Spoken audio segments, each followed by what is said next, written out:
Acting Director Albence, thank you for your patience and your willingness to stay until 4 o'clock, given the votes that we had. We appreciate it. Today, we welcome Matthew Albence, the Acting Director of U.S. Immigration and Customs Enforcement. Thank you for being here this afternoon. As we continue to monitor the challenging situation on the southern border, we look forward to hearing your perspective on ICE's operational and funding priorities and requirements. As chair of this subcommittee, I am committed to ensuring the integrity of our borders and strengthening our immigration system. But I am equally committed to making sure we do so according to all our laws and in a way that exemplifies our American values. In particular, we must ensure that in accordance with our laws and values, those fleeing violence and persecution have meaningful opportunities to seek asylum. We must get this balance right, and I believe that we can if we work together. It is a false choice to believe that more migrants need to be unnecessarily detained and that cruel and exclusionary immigration laws need to be enacted in order to increase security in our country. Our own Constitution, federal law, and several international agreements serve as the foundation for the rights and protections I believe need to be embodied in our efforts to address the humanitarian crises we are currently experiencing. Unfortunately, the rhetoric and the policies of this administration have made achieving that balance more difficult, and by all indications have exacerbated our challenges at the border. We must also be mindful of the resource limitations that we face. There is likely no area of our bill where we have sufficient resources to fully address known requirements. For instance, we are barely cracked the surface of what the Coast Guard truly needs to address the flow of illegal drugs in the transit zone or to protect our sovereign interests in the Arctic. Detention is a very expensive option that should be reserved for cases where public safety or flight risk is a valid concern. When public safety is not a concern, I should use alternatives to detention. When used as intended, with appropriate case management, alternatives to detention have proven to be effective in mitigating flight risk and improving compliance with immigration court requirements. For those whose detention is appropriate, I remain seriously concerned about substandard conditions at ICE detention facilities. In addition to what I have personally witnessed, we continue to get alerts from the media, the Office of the Inspector General, the Government Accountability Office, and advocacy organizations about detention facilities that do not meet ICE's minimum standards, but are nevertheless allowed to continue operating. Preventing these inhumane conditions can only be achieved if ICE leadership makes clear that anything less is unacceptable and will have consequences. I will continue to work with ICE to ensure that this happens. On a more positive note, I want to highlight the good work ICE does in areas such as combating human trafficking, human smuggling, child exploitation, and the smuggling of fentanyl and other opioids. In the fiscal year 2019 appropriation, the subcommittee provided additional resources to Homeland Security investigation for these efforts. This is a great example of a mission where we have worked together to accomplish shared goals, and we have sustained these efforts in our fiscal year 2020 bill. Lastly, I want to follow up on the letter I sent you on July 12th about increased interior enforcement operations. I requested that you submit for the record today some of ICE's written policies and procedures, which I described in that letter. This kind of transparency is very important for us to better understand how ICE's leadership expects its frontline officers and agents to operate. I understand that you have submitted documents in response, so I thank you for that, and I look forward to reviewing them and will follow up accordingly. Before I turn to the director for a summary of his written statement, the text of which will be included in the hearing record, let me first recognize our distinguished ranking member, Mr. Fleshman, for any remarks he wishes to make. Thank you, Madam Chair.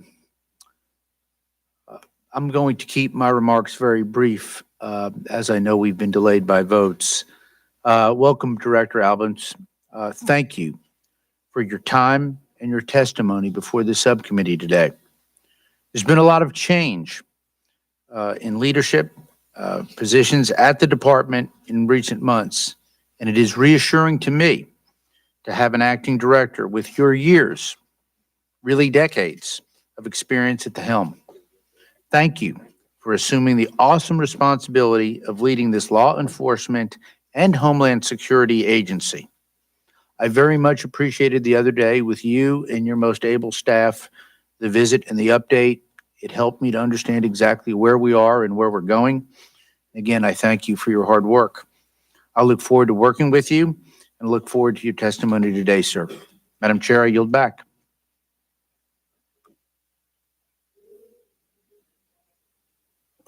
The order in which members will be called for questioning will be based on the seniority of those present when the hearing was called to order, alternating between majority and minority members. Also, to ensure everyone has ample opportunity to ask questions, I ask that each member stay within the allotted 5 minutes per round. Director, please begin your statement.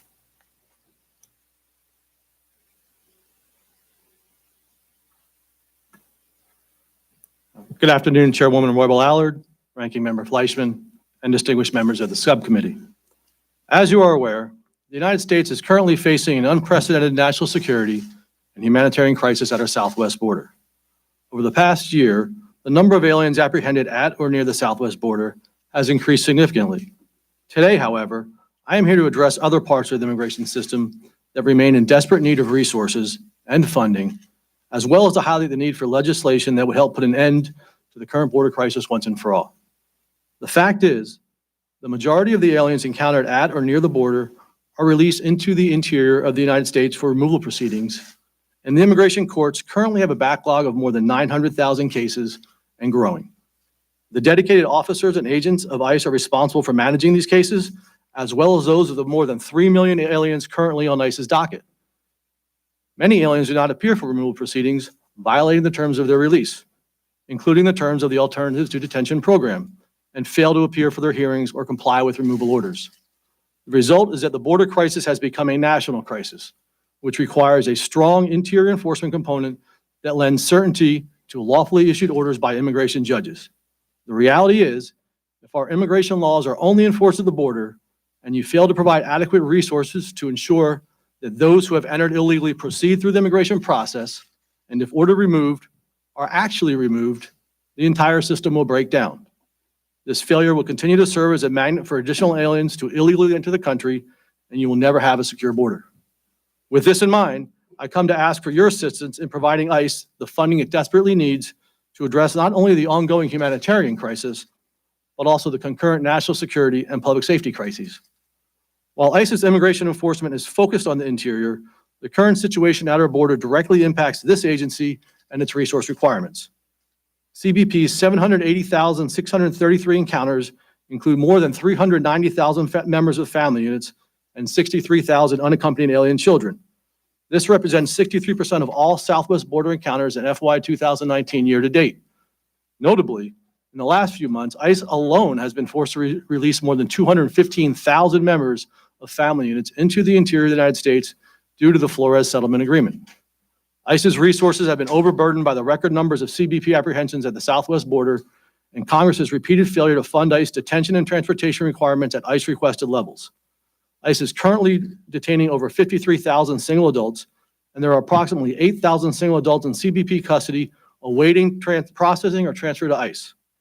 Due to its very limited detention capacity, ICE must generally reserve its detention space for those who require congressionally mandated detention, along with those who pose a national security, public safety, or flight risk. However, based on increased enforcement activity on the border, additional ICE detention capacity and transportation funding is urgently needed. To ensure the national security and public safety of the United States and the faithful execution of the immigration laws passed by Congress, ICE officers may conduct targeted enforcement actions against any removable alien who is present in violation of immigration law. Despite what is often sensationally misreported, these are not indiscriminate raids or sweeps.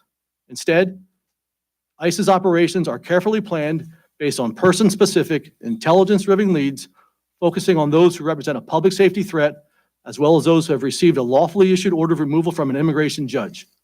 Approximately 90% of ERO's administrative arrests in the interior of this country are of aliens that have prior criminal convictions, face pending criminal charges, are immigration fugitives, or who have previously been removed from the country and have illegally re-entered, the latter of which is a federal felony that ICE prosecutes extensively. However, the crisis on the border has negatively impacted ICE's interior enforcement mission, and thus the public safety of our communities. Resources dedicated to removing dangerous criminals from the streets have been redeployed to manage the increased workload stemming from the border surge, resulting in an over 14% decrease in criminal alien arrests this fiscal year. Additionally, ICE has reassigned members of fugitive operations teams to manage detained dockets or help respond to the border crisis.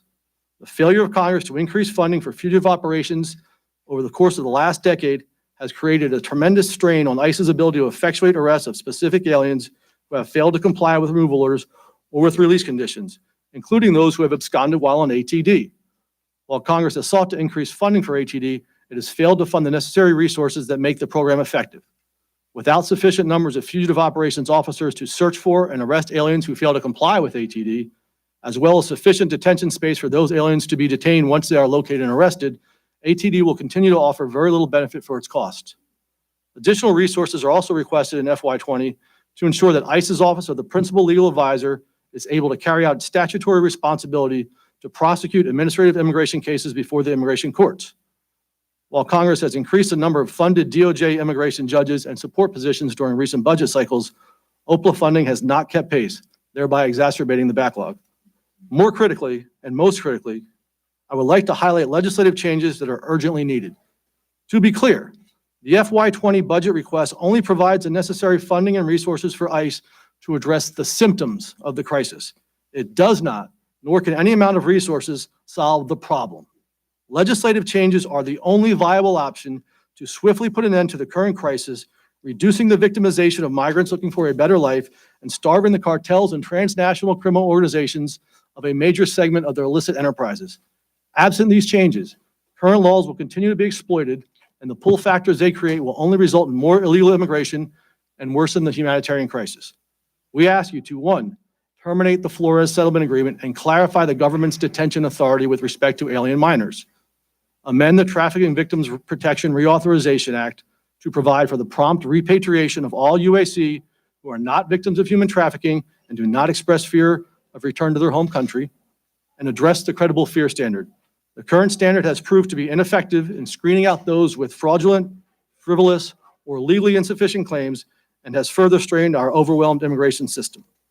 By requiring the release of family units before the conclusion of immigration proceedings, seemingly well-intentioned court rulings and legislation are being exploited by transnational criminal organizations and human smugglers.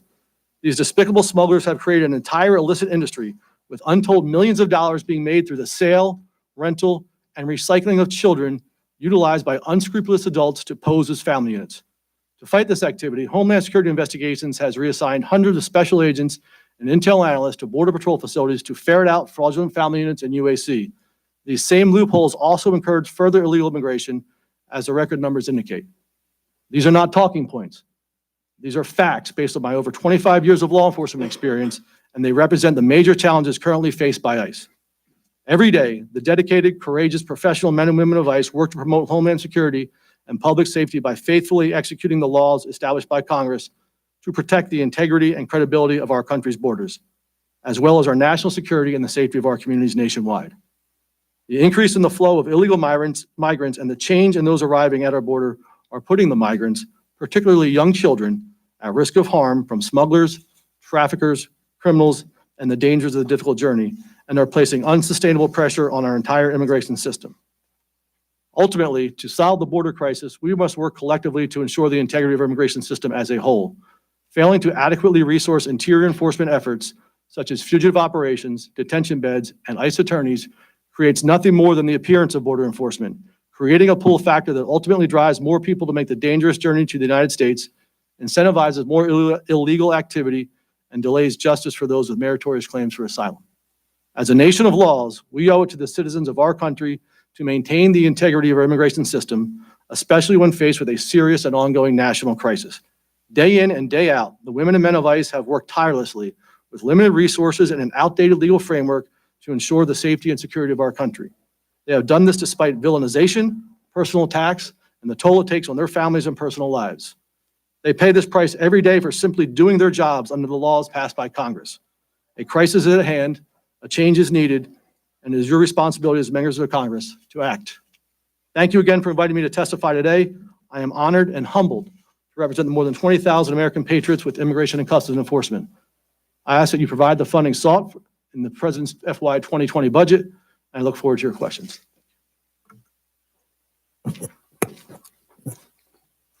Director Albence, as you know, we have serious concerns about ICE's ability to manage its budget within the means provided by Congress. The lack of transparency into how ICE executes its budget also exacerbates our concerns. Under a continuing resolution, operations should continue at the level funded in the prior year appropriation.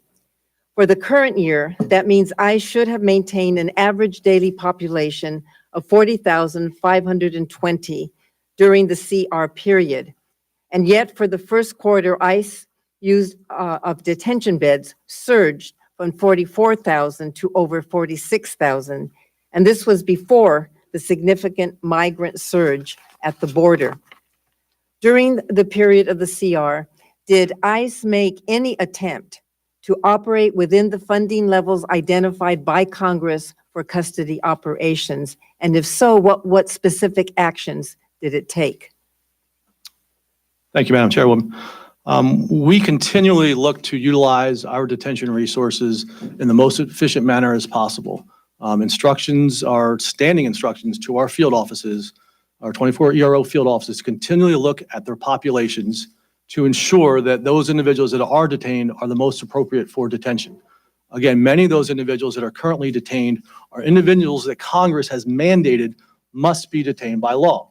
74% of the individuals that are currently in ICE custody are subject to mandatory detention under the Immigration and Nationality Act.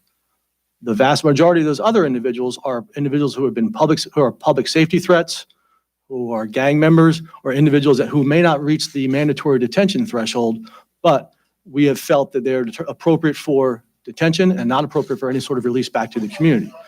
With regard to your question during the CR, the numbers began an uptick the middle part of last summer and continued to rise to the fall, not to the level that we've seen, unfortunately, during the calendar year FY19. However, in order to prevent a wholesale catch and release system, which we knew would create further incentives for individuals to come to the country illegally, we made the conscious decision to try to detain as many people as we possibly could to help prevent a rush on the border. Unfortunately, the numbers continued to come as a result of the fact that many of those people we can't detain because they are UAC or family units. To better understand how ICE budgets for its operations, the report that accompanied the FY 2019 appropriation directed ICE to brief the committee on a detailed plan for operating within its budget. This was due 60 days after the date of enactment and was to be provided monthly thereafter. The first briefing was due by April 16th. To date, we have not received even one, and by now we should have received 4. Why has ICE failed to comply with this briefing directive? I will have to look into that specific directive. I do know that we are holding weekly migration calls with the Four Corners staff, during which time both CBP and ICE provide detailed information with regard to their ongoing operations, to include detention and funding execution. We have posted a lot of our material on the website. I do have the list of requirements after our discussion earlier, and we will go through them and certainly have to get back with you with a detailed response on each one of those. Okay. Just as a follow-up, the department's funding transfer authority exists to address unforeseeable and unavoidable circumstances. But it seems clear to me that ICE routinely operates with full expectation that it will be bailed out by this transfer authority that it has or some other means. As the acting ICE director for the coming fiscal year, I hope that you can commit to operating within the funding level that is appropriated by Congress. I certainly will do my best to do so. I can tell you that we have numerous budget meetings with very hard decisions made all the time with regard to what operations we're going to have to curtail or what funding we were going to, initiatives we might not have to be able to do as a result of the limited funding.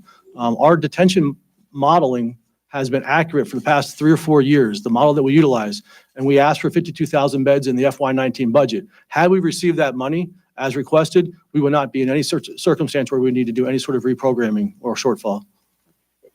Just as a reminder, as we move forward, appropriation bills are also law, and including continuing resolutions with no less authority than the Immigration and the Nationality Act.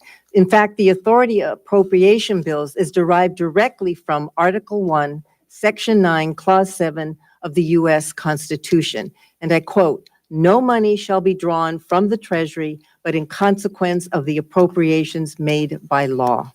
So when Congress enacts appropriation bills, it does so based on informed analysis provided by the Appropriations Committee on how best to target the use of limited resources. So I just want to emphasize that transfer authority is provided by Congress to allow executive branch agencies to respond to unforeseen events and circumstances and not to routinely augment appropriations for a particular activity. And I will pause on my question, and I will now turn to the chair of the full committee, Ms. Lowy.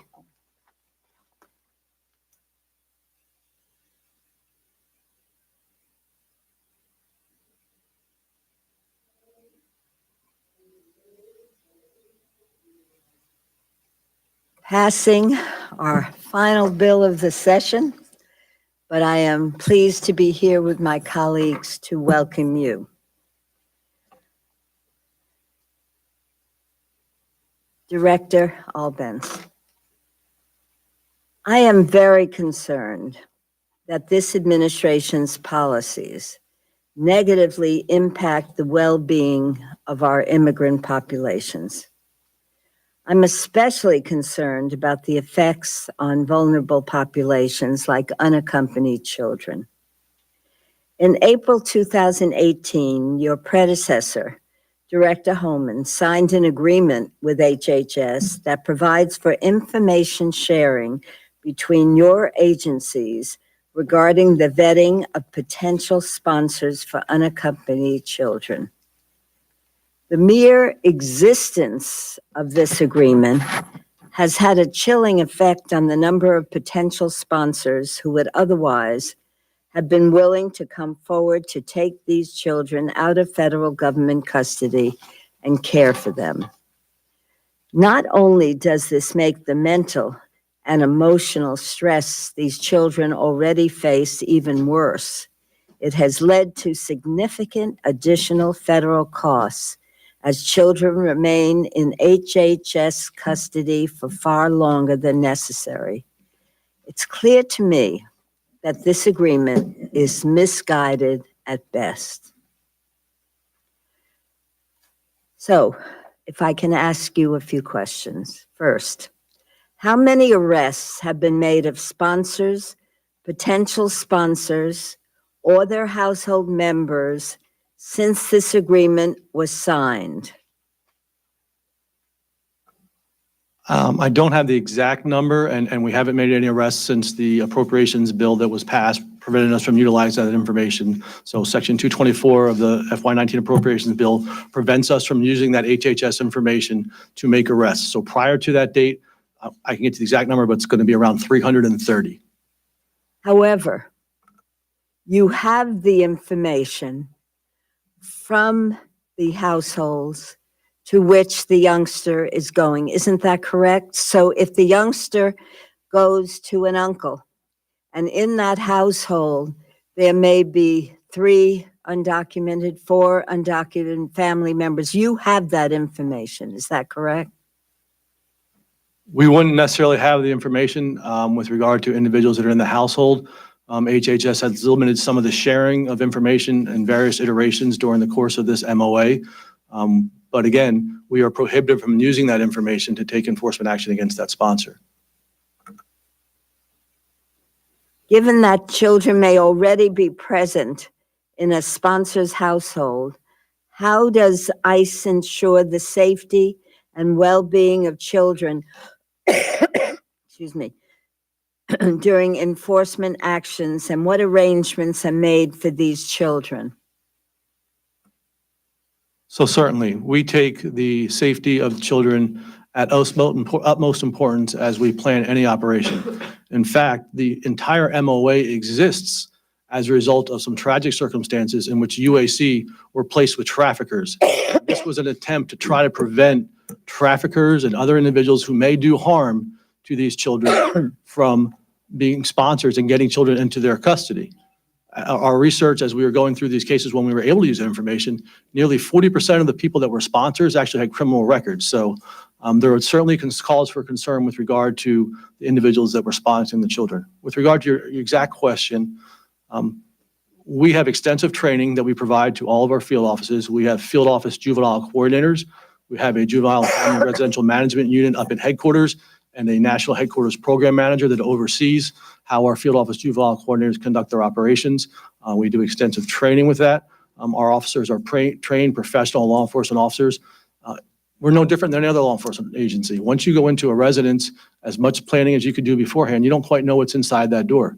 And there are a lot of, every law enforcement agency is faced with challenges when they go into these houses and they find that there are children there that were either unanticipated or that need a caregiver to take care of them. So we work very closely with generally, we're able to find if the parent has another parent in the country that they can have the child stay with, a family member or other relative that the parent consents to letting that child stay with, we will let the child stay with them. And most times that's generally what happens.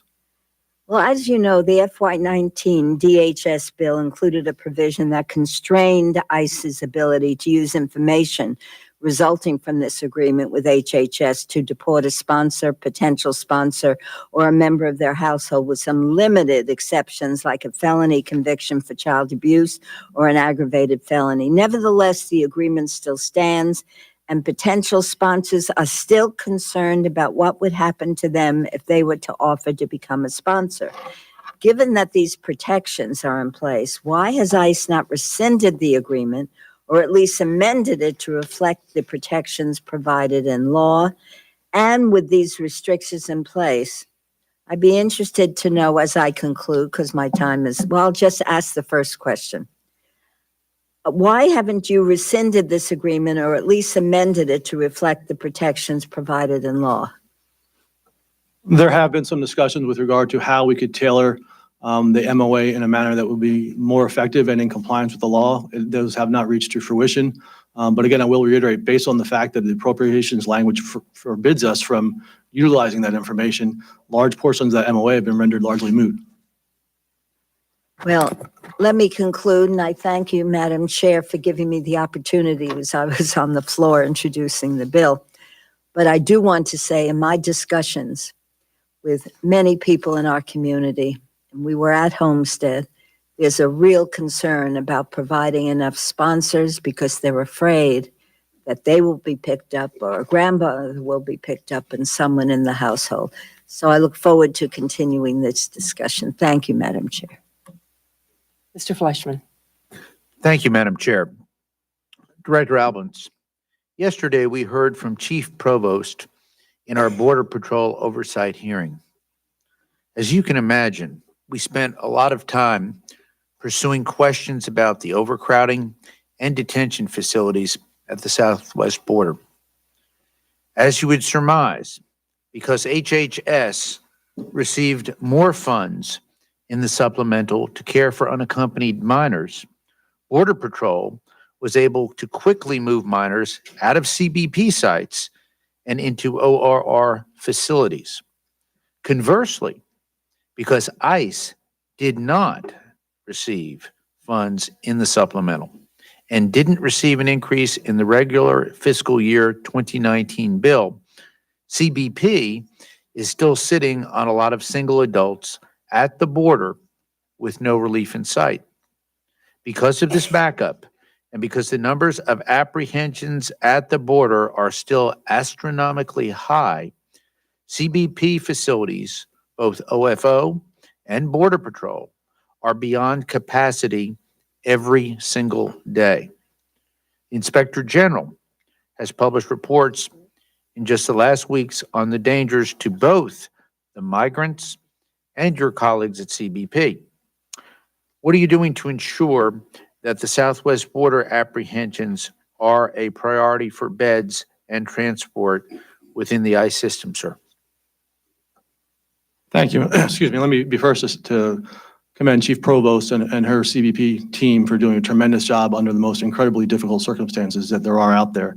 Thank you. We are in the process of ramping up our detention. Unfortunately, we made a conscious decision during the continuing resolution period to not acquire additional detention space because we didn't know where the appropriations bill would end up, and we did not want to end up further in the hole than we were. So as a result of not getting the appropriations until February, and then starting the process to identify additional beds, and it takes a longer time to turn them on. When HHS gets additional money, they have Homestead or they have a facility such as that where they can turn on beds quickly. When we want to turn on a facility, we have to generally have to go to a contractor, and they need to recruit, train, hire, vet their personnel, plus get the facility up to speed to meet our standards prior to placing individuals into that. So we've turned on about 6,000 or 7,000 beds during the course of the year thus far. We've got about another 4,000 or 5,000 that will be turned on by the end of August. And that's the culmination of the process that began once we received the budgets and started moving forward. So our modeling indicated to us that we were going to need to have those beds, but we just simply didn't have the funds to turn them on in a timely fashion. Yes, sir, and I'm clearly empathetic and sympathetic with your plight. In that regard, in moving towards solutions, is money the only challenge, and does this problem extend beyond just dollars, sir? Well, it certainly does. Again, money helps us better deal with the symptoms of the crisis. And that includes being able to getting additional detention funding to relieve the overcrowding in the Border Patrol stations. They're sitting on, I believe, probably about 8,000 single adult males that are waiting to either be processed or placed in ICE custody. We can't place them into custody unless we have a bed to put them in, and we can't have the bed to put them in unless we have the money to buy those beds. We have done many things internally to improve our efficiency. And in fact, our average length of stay in detention has gone down even while our detention beds have gone up. So we are better utilizing the resources that we have been given. But again, a crisis means a crisis, and there's more bodies that are there than we have the capability to do so. But again, we're just dealing with the symptoms at that point. Unless the law changes that allows us to detain families during the course of a truncated immigration proceeding where they're entitled to due process, but keep them in custody in a safe, secure environment, just like we did in 2015 when we built family detention under the prior administration and we saw the numbers drop precipitously. That will be certainly, and as I mentioned in my opening statement, fixing the Flores settlement agreement will be a huge help to that. The credible fear threshold, again, is part of the problem. A lot of the reason these individuals are holding, these single adults are holding down these beds is because they are getting credible fear because the threshold for that credible fear is so low. But when they actually go through court and get in front of a judge, only less than 10% of the Northern Triangle individuals are actually getting asylum. So there's this different standard which creates a situation where we're holding these individuals in custody for 60, 70 days as they go through that process. And at the end of that process, they're going to be removed anyway. So it certainly makes sense to have the initial screening be more online with what the ultimate decision factors would be from an immigration judge. Yes, sir. One quick two-part question. How quickly are single adults being repatriated back to their home countries? And do you know the average length of stay in an ICE facility after being turned over from one of the CBP facilities? And I'm beyond my time, so I'll ask for a quick response, sir. So it depends on the circumstances. A lot of it depends on where the individual is from. Some countries, especially Northern Triangle countries where we have great relations, we have scheduled charters on almost every day if we need them. We can return those individuals if we get the removal order. If they take the expedited removal and don't claim asylum, or once the judge orders them removed, we can turn them quickly. I would say, and I can get you the exact number, I think average length of stay right now for a single adult is going to be in the 40 to 41 day range. Thank you, sir. Madam Chair, I yield back. Thank you. Mr. Newhouse? Thank you, Madam Chair. Thank you, Ranking Member. Acting Director Albence, thank you for being here with us today. And I also want to express my thanks for your service, as well as all the men and women that work with you in helping to keep our nation safe. So thank you very much.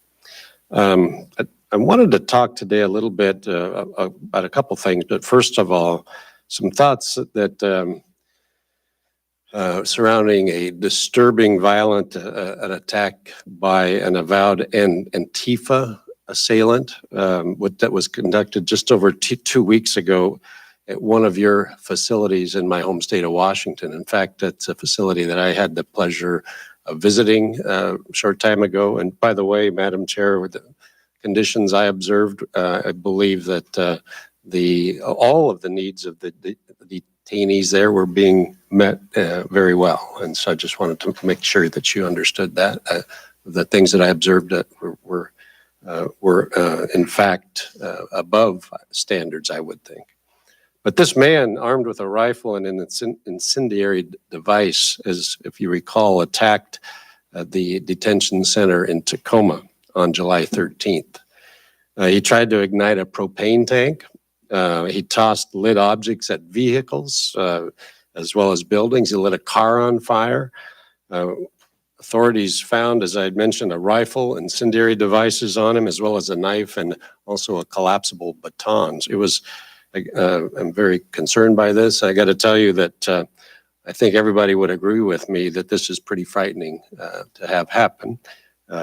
Certainly thankful that no officers, no detainees were injured or killed in this attack. But what's even just as concerning, but maybe more so, is to hear and read about the things that members of the radical Antifa groups are saying about this man. They're calling him a martyr and calling for more direct action just like this.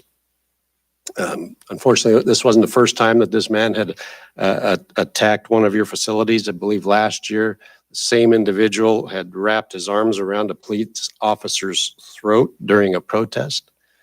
I've been thinking about this. I think a lot of us have probably been reflecting about what's going on in our country, our national discourse, both here in Washington, D.C. and around the country, and how perhaps this vehemence against our law enforcement and against men and women who are, as you said, doing the jobs we asked you to do to protect our nation and uphold our laws. How is that affecting these people's ability to do their jobs? And I just wondered if you had any thoughts about that, Mr. Director. Thank you, Congressman.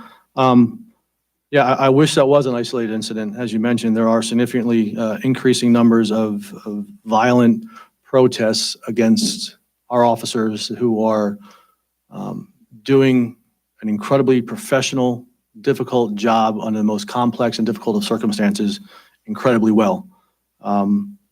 Assaults, unfortunately, against our officers are up significantly. They've been on a rise continually over the past couple of years, both on our officers that are out there in the field conducting law enforcement efforts, as well as officers and even our contractors in our detention facilities where they're being attacked and assaulted. And we had a nurse that was punched in the face last year, the trauma that she suffered as a result of that is unmentionable. And I've said it publicly, and I've done some media appearances on it, and I mean no disrespect, but they're picketing the wrong people.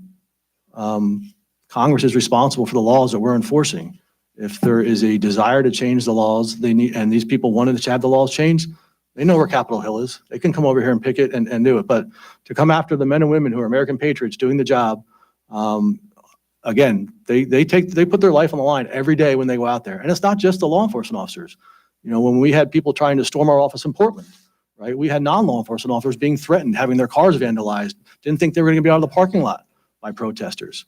That's not right, and it shouldn't be that way.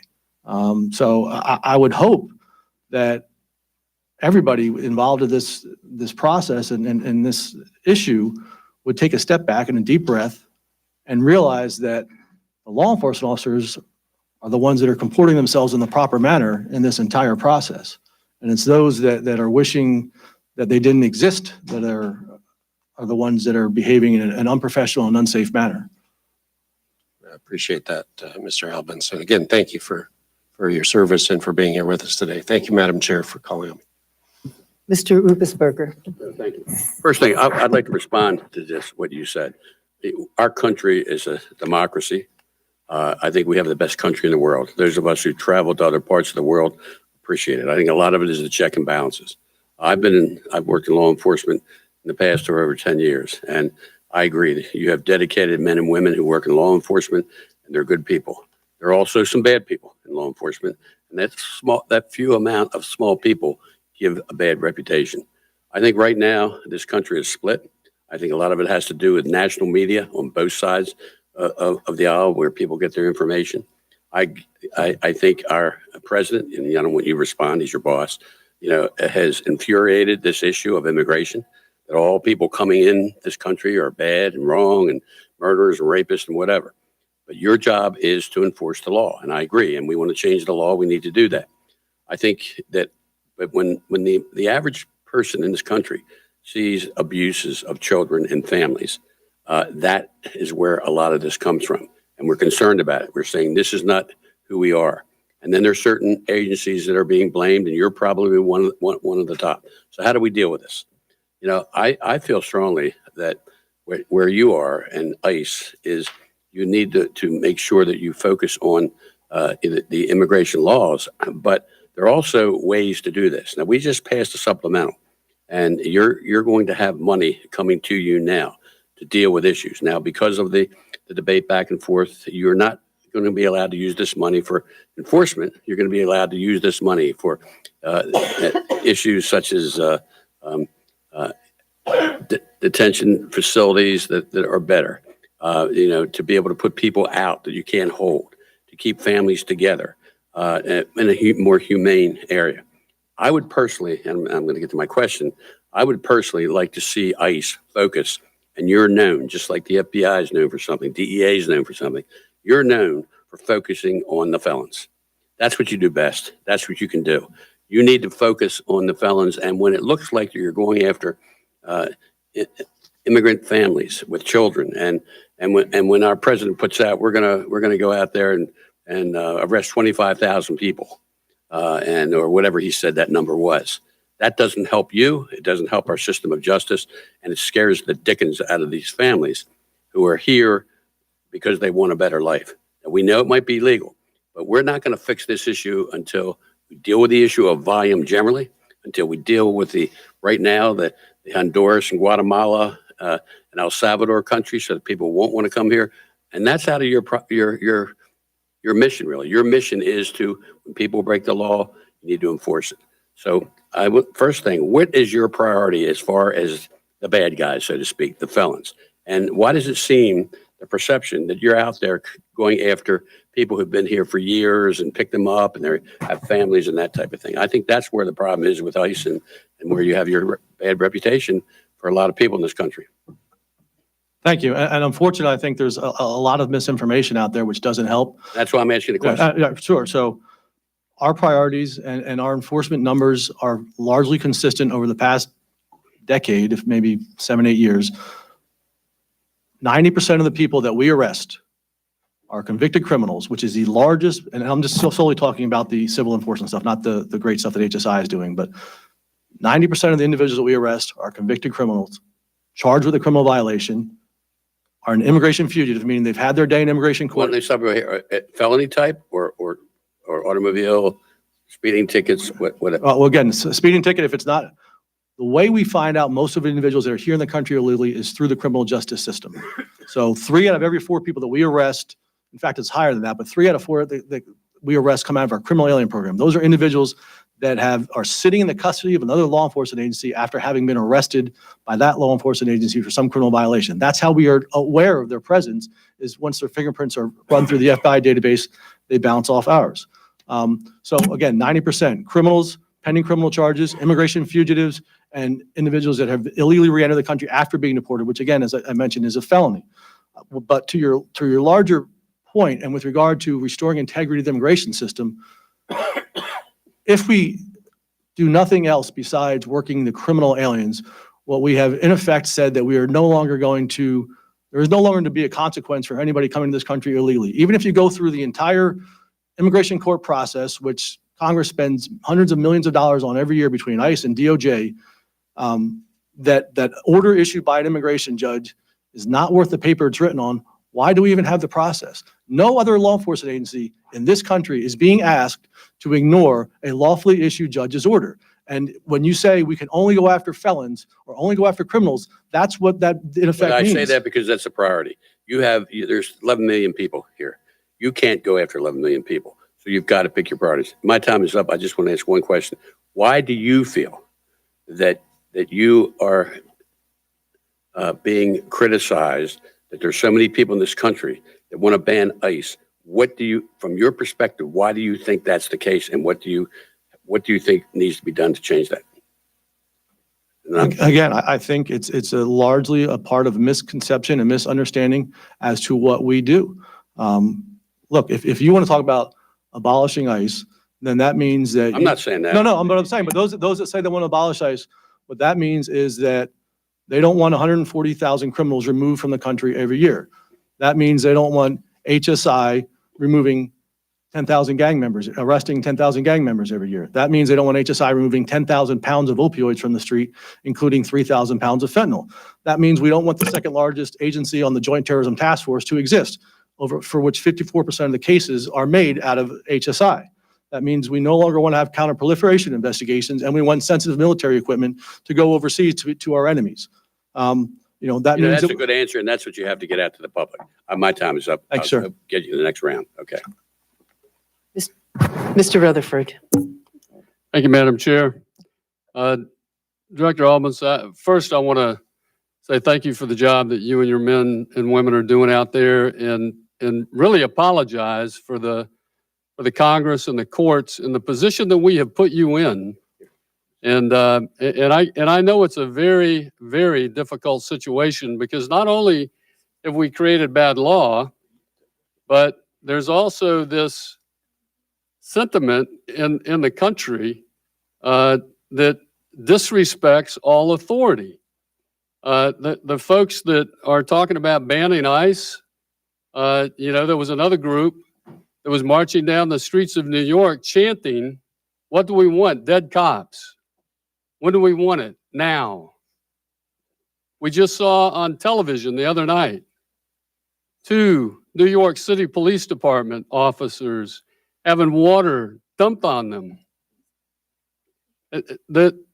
You're absolutely right. People need to take a step back, take a breath, and start respecting law enforcement.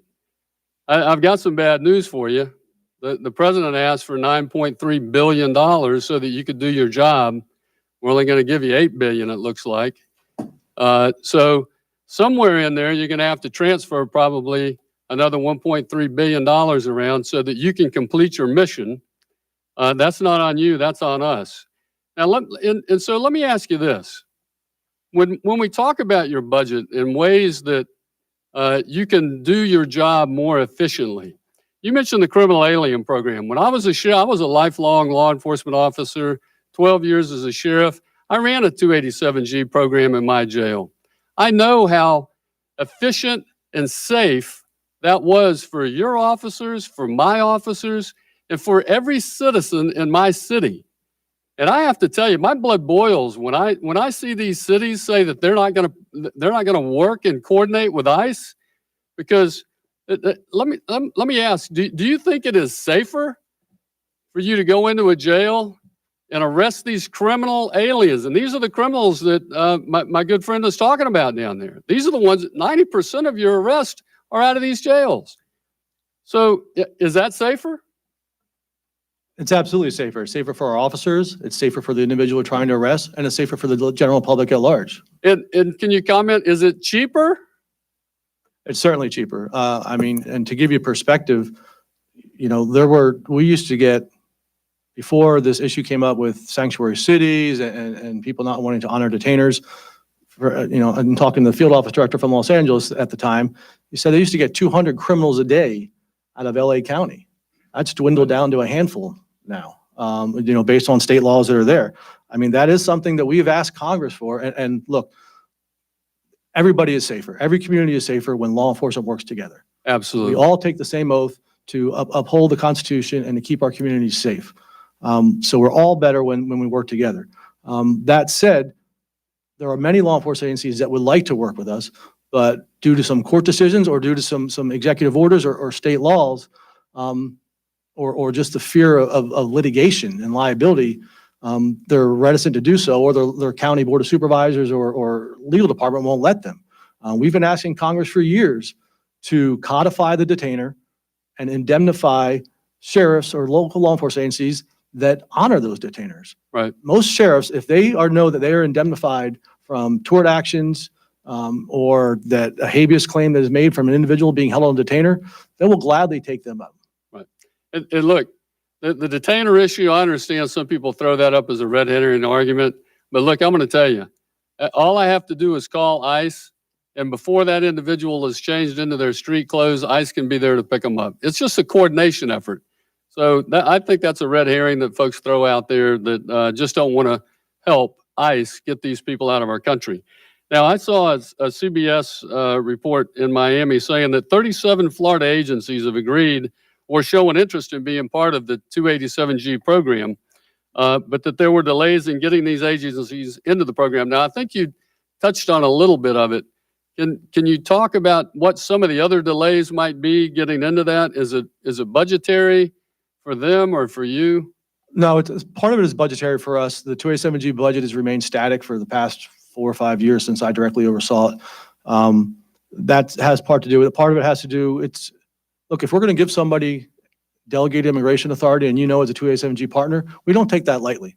We vet all those individuals that are, even though they've been vetted and have a background check by the local agency they work for, we vet them ourselves to make sure that we are comfortable with who we're delegating that authority to. Sometimes there's facility infrastructure with regard to T1 lines so that we can install our computers and the like. So there are some logistics. We're trying to move as quickly as possible. We do have a new program called the Warrant Service Officer Program, which is a subset, a very limited delegated authority to just execute warrants on our behalf at the direction of an ICE supervisor or officer. And Florida actually was the first place we rolled that out. We rolled out in 9 counties and we're continuing to expand. And we appreciate the partnership that we've had with ICE for a long time. And Madam Chair, I see my time's run out, but thank you for your service. Ms. Wasserman Schultz. Thank you, Madam Chair. Director Albence, I don't want to pursue this line of questioning if you're not specifically familiar with the ongoing issues at ERO Miami in Miramar. Are you familiar? I'm fairly familiar. I've been there and I know that, my staff back briefed me after they briefed you a couple months ago. So. Okay. So after that meeting with them, and we got the detailed answers to questions, there were a number of questions that they really didn't give us an answer for. And these issues of poor infrastructure, people standing out in the blazing sun, security that is working with ERO Miami, treating undocumented immigrants rudely, still prohibiting them from being able to have volunteers distribute food and water. Those issues are all continuing, and we've gotten insufficient answers related to canopies, bathroom expansion, and other issues. I would like you to take this document that I can get you a copy of. I want to share with you the concerns that I have on the answers not being adequate. I still need an answer about what is being done to follow up to make sure that security officers at the facility are not treating the people who are presenting at the office with an appointment rudely, speaking rudely to them, refusing to speak to them in Spanish, and really giving them a general hard time. It's a very small parking lot. There is no coverage whatsoever, and I realize this parking is going to be expanded, but that won't happen until next year. Additionally, Ma'am, can I answer? Because I do have some updated information if you'd like. yeah, just let me get this all Okay, out so I'm I sorry. can, because I have another question I want to ask you. The other issue that was not answered adequately was a letter is sent to an immigrant who is told to come for a specific appointment.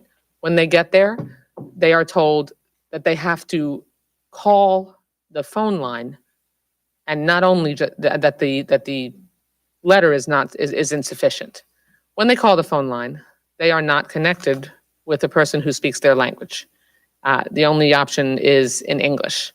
The answer that I got in writing was insufficient and didn't provide me with an answer other than the policy about what's supposed to happen, rather than trying to get to the bottom of what's actually happening.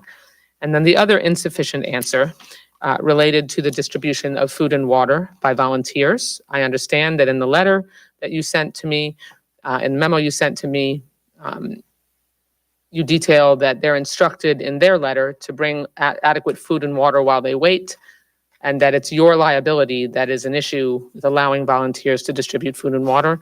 That makes no sense to me. If you look at the configuration of that parking lot, there's no obstacle or damage or harm that could come if people are simply allowed to bring food and water to help make sure we can relieve the difficulty of the people there.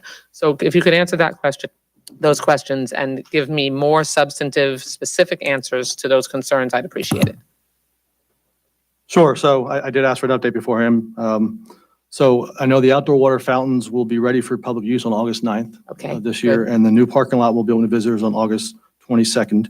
The new parking lot in August, August not 22nd. next January? August 22nd, right here. So Okay. I know that there's a permanent canopy project being looked at. Again, it's a GSA obviously is involved. I know they were in the briefing with you. Yep. And I've been to that facility about a year and a half ago, and I expressed concerns with regard to the conditions in which the employees were working in too, because they're very cramped in there. It's really cramped. It is. So, I mean, across the board. So I know it's being reviewed by GSA and our Office of Facilities and Management within ICE to try for pricing and getting a contract vehicle to put that in. So we are moving forward Okay, on that. I appreciate it, and there's But another, we can give you just, yeah, copy on I that. just need to talk to you more in detail Okay. about the concerns. happy to come talk to you anytime. Thank you. The other question I want to ask you real quick, I chair the Military Construction Veterans Affairs Subcommittee. And what we're concerned about is that there are conclusions in a report written by GAO that looked into ICE's failures to consistently follow your own policies when moving forward with removal proceedings for non-citizen veterans. According to GAO, some veterans who were removed may not have received the level of review and approval that ICE has determined is appropriate for cases involving veterans. The report also concluded ICE does not know exactly how many veterans have been placed in removal proceedings or removed, or if their cases have been handled according to ICE's policies due to a lack of consistent record keeping. So these are really disturbing deficiencies. Are you and your agency currently working to ensure consistent implementation of ICE policy for handling non-citizen veterans? Are you working to develop a policy that makes sure you know how many veterans are in your system and that they are being interviewed properly? And finally, the report recommends that ICE maintain complete electronic records on veterans in removal proceedings or who have been deported. You don't have a system like that. Have you established one yet?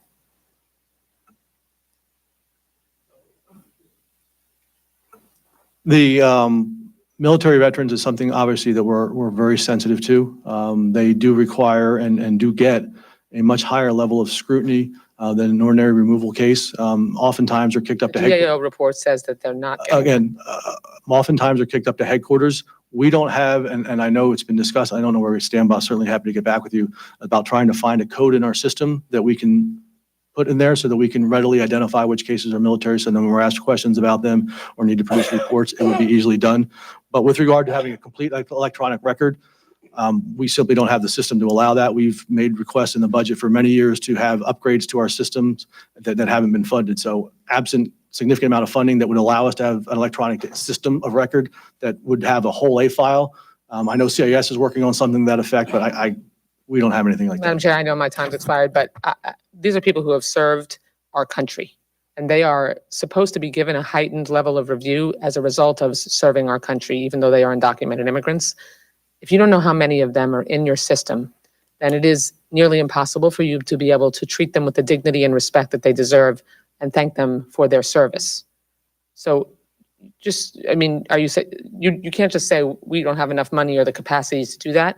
You have to be able to keep track of those. I was speaking follow to your last question with regard to electronic A file system, basically is what you sounded like you were looking for. Right, it is. So you know how many are in your system. Again, the funding for that is not available. We have ways within our existing system that I think can be tweaked that would allow us to do that. But again, most of these individuals are a lot of them actually aren't undocumented.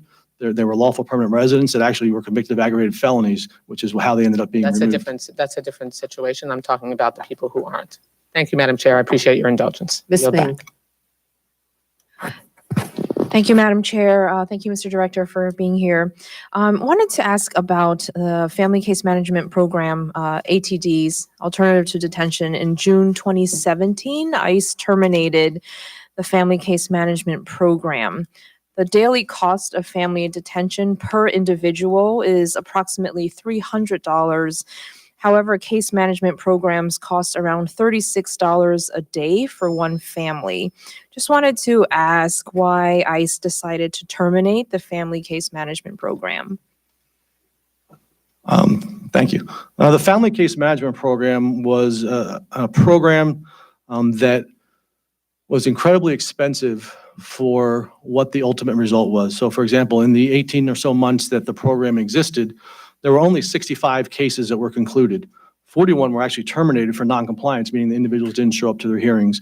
8 individuals self-removed, 7 were issued a removal order or voluntary departure from an immigration judge, and 9 received relief. So for the $17 billion or so that was invested in that program at the time, we received 15 removals, which was about $1.16 million per removal, as opposed to, and with regard to compliance, the rates under FCMP were actually a little bit lower than under our standard ATD program, or ISAP, intensive supervision program, excuse me. So, and in fact, this shows some of the challenges with dealing with cases in a non-detained environment. 3/4 of those cases, more than 3.5 years later, still haven't been decided by the immigration courts. So that shows some of the backlog. So if we had kept this program at the cost that we were doing, we'd probably be up to $26-30 million right now, with maybe another $20 or $30 million more to go for less than 1,000 cases. It's just not good fiscal sense to try to keep that. Now, there were some things in this program that we found useful that we've incorporated to our current ECMS, our existing case management system that's outside of FCMP, and those that we've implemented in there where we found that might have some use, we've implemented that and put that in there. So, I mean, the OIG reports that the alternative to detention program had compliance rates of 99% for ICE check-ins and appointments and 100% attendance at immigration court hearings. When you're measuring success of the program, does ICE include immigrants that it removed from the program who then later failed to comply with the requirement? And shouldn't the program only measure compliance of those who are consistently and actively within the program? Well, the ultimate purpose of the immigration court system is for an individual to be availed all due process and make their case in front of an immigration judge as to whether or not they have the lawful right to remain in the United States. So the ultimate measure should be whether or not the order issued by the judge is actually adhered to. What we have seen is that the number of individuals that are actually removed, which most of the individuals at the end of this process receive a removal order. It's just the way it is. Most of the individuals that make an asylum claim or apply for some sort of withholding or other form of relief generally don't get that. So most of the cases that go through the immigration court end up with a removal order. ATD over the past several years has been fairly level at removing about 2,700 people that are on ATD. In fact, between 2014 and 2017, the ATD budget more than doubled. It went from $91 million to $183 million. And as a result of that $92 million investment, we removed 273 more people. That's it. If that same dollars had been put into detention, we could have removed 10 times the number of people as we did that were on ATD. I do want to, you mentioned that there are parts of the program that have been useful. These programs, as you know, are more humane, helping vulnerable families with young kids, pregnant women, people with health concerns, victims of domestic violence. And would there ever be potential to improve programs like this, such as working with nonprofit organizations? A lot of them are more equipped to provide case management assistance to immigrants within the communities that they serve. And I just wanted to know what the status of incorporating nonprofit organizations into these sorts of programs to provide gap services that GEO Care might not be providing. Right. So we work very closely with the nonprofits. We were given some additional funds in 19, as well as in the supplemental for the ATD program, which we're utilizing to help try to make that program more effective. But one thing, and it was asked previously, and it's asked frequently, both here and in the media, is you hear these cases of individuals that have been here 6, 7, 8 years, have been complying with all their check-ins, and then why does ICE arrest them? Well, that's what the back end of ATD enforcement looks like. those individuals that have been here for 6 or 7 or 8 years have most times been appealing their case to the Board of Immigration Appeals, to the Circuit Court. They may have filed a petition for review, a motion to reopen. Those cases drag out. When we talk about a crisis, having 3 million cases that are unadjudicated in the immigration court system is a crisis as well. So it takes these cases so long to get through the process that these individuals are here for 6 or 7 years. But ultimately, the judge orders that individual removed.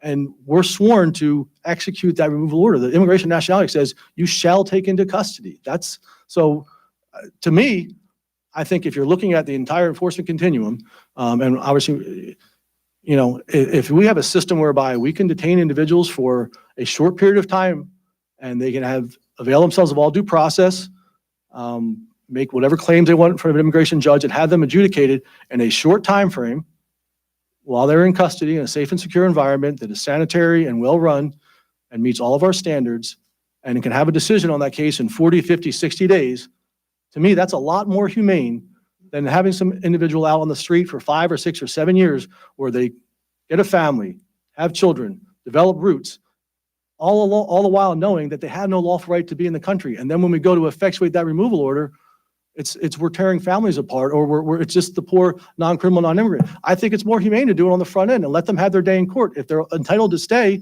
the judge will let them stay. If they're not, then we execute the removal order. And I think, frankly, that will reduce the pressure you're seeing on the border. The reason you're seeing all these people coming to the border is because they know we can't hold them. Well, I just want to end by thanking you for acknowledging the importance of humane and swift treatment for these families, keeping them together. And you talked about all the legal options that they pursue. That is their legal right to do so. Thank you. I yield back. Mr. Aguilar.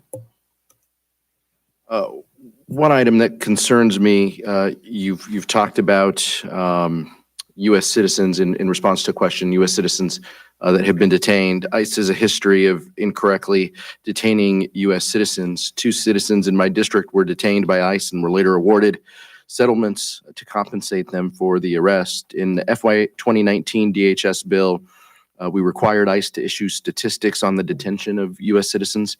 The bill gave ICE 6 months to complete the report, which was due in May. We haven't received any of that available information. If a person can prove their citizenship with a passport or birth certificate, why are they being held further by ICE? What circumstances would that happen? So I will check on the report just first off, so I apologize, and I'll look into that to see where we stand on that. We have a specific policy with regard to how we handle individuals who are making claims to United States citizenship that are in our custody. ICE does not have the lawful authority to say anybody is or is not a citizen. What we do is when we are provided with probative evidence that an individual in our custody looks to be a citizen, we will release that individual from custody and then instruct the individual how to go to CIS and do whatever paperwork they may need to do to actually get a naturalization certificate or a documentation of citizenship, whatever the case may be. So that's the process we utilize. A lot of the people that end up being citizens in our custody didn't even know they were citizens. They actually don't find out. The immigration nationality is very complex. The naturalization charts, we used to have to memorize them in the academy. And that was a long time ago, and I can't tell you I memorize them anymore, but it's very complex, and it's some of the individuals don't even know that they're citizens until we actually start to investigate their background, and we realize that, oh, they are in fact a citizen, at which point we obviously, Director, I'm not talking about cases where an individual finds out that they're a U.S. citizen. I'm talking about cases where individuals have clearly said that they're citizens. What troubled me with your answer is that when someone looks to be a citizen, I've got a list here of 9, Guadalupe Plasencia from San Bernardino, from my community, Sergio Carrillo from Rialto, but from Austin, Texas, 5 days detained, 2 days detained. These are U.S. citizens or individuals who were born in the United States and U.S. citizens or have been naturalized. These aren't individuals who found out that they were U.S. citizens, Director. These are individuals who told your officers that they were U.S. citizens, and you're talking within the process of this that you advance it when they look to be a citizen. It just strikes me that all of these individuals are Latinos, and that you're talking about how someone looks. So can you talk to me a little bit about this? I was not referring to anybody's appearance, and that was clear if anybody listened to the context of what I was saying. I'm saying when we review the individual, make an interview, look at their documentation. If the documentation shows, I'll use the term shows that they have evidence, probative evidence of being a citizen, then that's when we release them from custody. I can tell you from my experience, and it had to happen to me personally, many individuals who are citizens in a border environment, especially if they're involved in, primarily when they're involved in criminal activity, will claim to be a non-citizen because, especially when they were Mexicans, and I was working smuggling cases as an agent in San Antonio, they would claim to be a Mexican national because they knew that they would get turned around 5 hours later, they weren't going to get prosecuted, and they could come back in at will. So again, we look at all the information that is in front of us to make that determination. Look, we have no lawful authority to hold U.S. citizens. We don't want to hold U.S. citizens. That is not our business or our job, but we have to look at the evidence that's But available. it's also to us. difficult. In prior discussions we've had in this committee, we also found out that within the drop-down box that you had for where an individual's from, there isn't, United States isn't in that drop-down box. So it's even difficult for you to track how many U.S. citizens you detain, even for a small portion of time. What type of racial profiling education, what type of training do your officers receive? So with specifically applying to U.S. citizens, so we can be certain that this doesn't happen as much. 3 days, 2 days, 5 days, 3 weeks. There's been cases recently in the press, U.S. citizens, members of Congress, finding U.S. citizens who were detained not in ICE custody. I just want to make sure that we're learning through this. So can you talk a little bit about the training that you receive specific to racial profiling? Sure, and there's no tolerance for racial profiling in ICE. It starts at the basic training level where our officers and agents receive training on racial profiling at the very beginning of their law enforcement career. We abide by DHS policy. We abide by DOJ policy with regard to racial profiling or cases that are being prosecuted. It is continually something that is stressed in our in-service trainings. We have supervisory schools. We have advanced law enforcement training.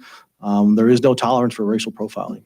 Yeah, I guess I'd still like to follow up a little bit more on the documentation piece. If someone presenting, I don't carry my birth certificate, but if someone, has these documents and is claiming to be a U.S. citizen, what's the disconnect? Why are they continue to be detained? I appreciate it. Thank you, Madam Chair.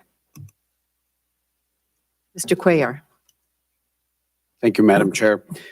I represent a lot of Border Patrol agents, a lot of CBP officers, men, women in blue, field operations, a lot of ICE officers also from San Antonio down to Laredo and down to the McAllen area. And I have to say, I do appreciate the work that the men and women do. I don't think you all should be demonized. If there is an issue with the policy, we go after the policy. We don't go after the men and women. If the current law and some of the immigration laws that we have been around for years, and it usually says laws passed by Congress, you shall do certain things. So I just want to just make sure that if there's a bad apple, we go after that bad apple. And I think you agree with me, but I just want to say that your men and women are probably the same people that were working under the Obama administration, now under the Trump administration. Again, not the men and women, but the policies. Or if somebody wants to change the shall do certain things to law, then Congress should go ahead and do that. You also have certain protocols that you follow, because there are folks that say that there are no protocols. I mean, for example, you have the Performance-Based National Detention Standards of 2011, which I think was revised in December 2016. And that one, again, took the input from non-governmental organizations and other groups to make sure that we improve medical, mental health services, access to legal services, religious opportunities, improve communication with detainees that have limited proficiencies, et cetera, et cetera, et cetera.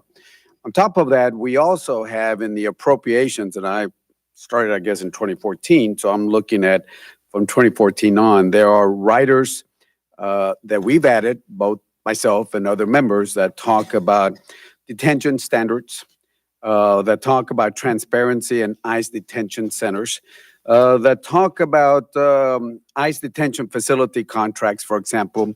One of the sections that prohibits ICE operation and support funds for being used to continue any contract for the provision of detention services if two of the most recent overall performance evaluations received by the facility are less than adequate or something equivalent to that.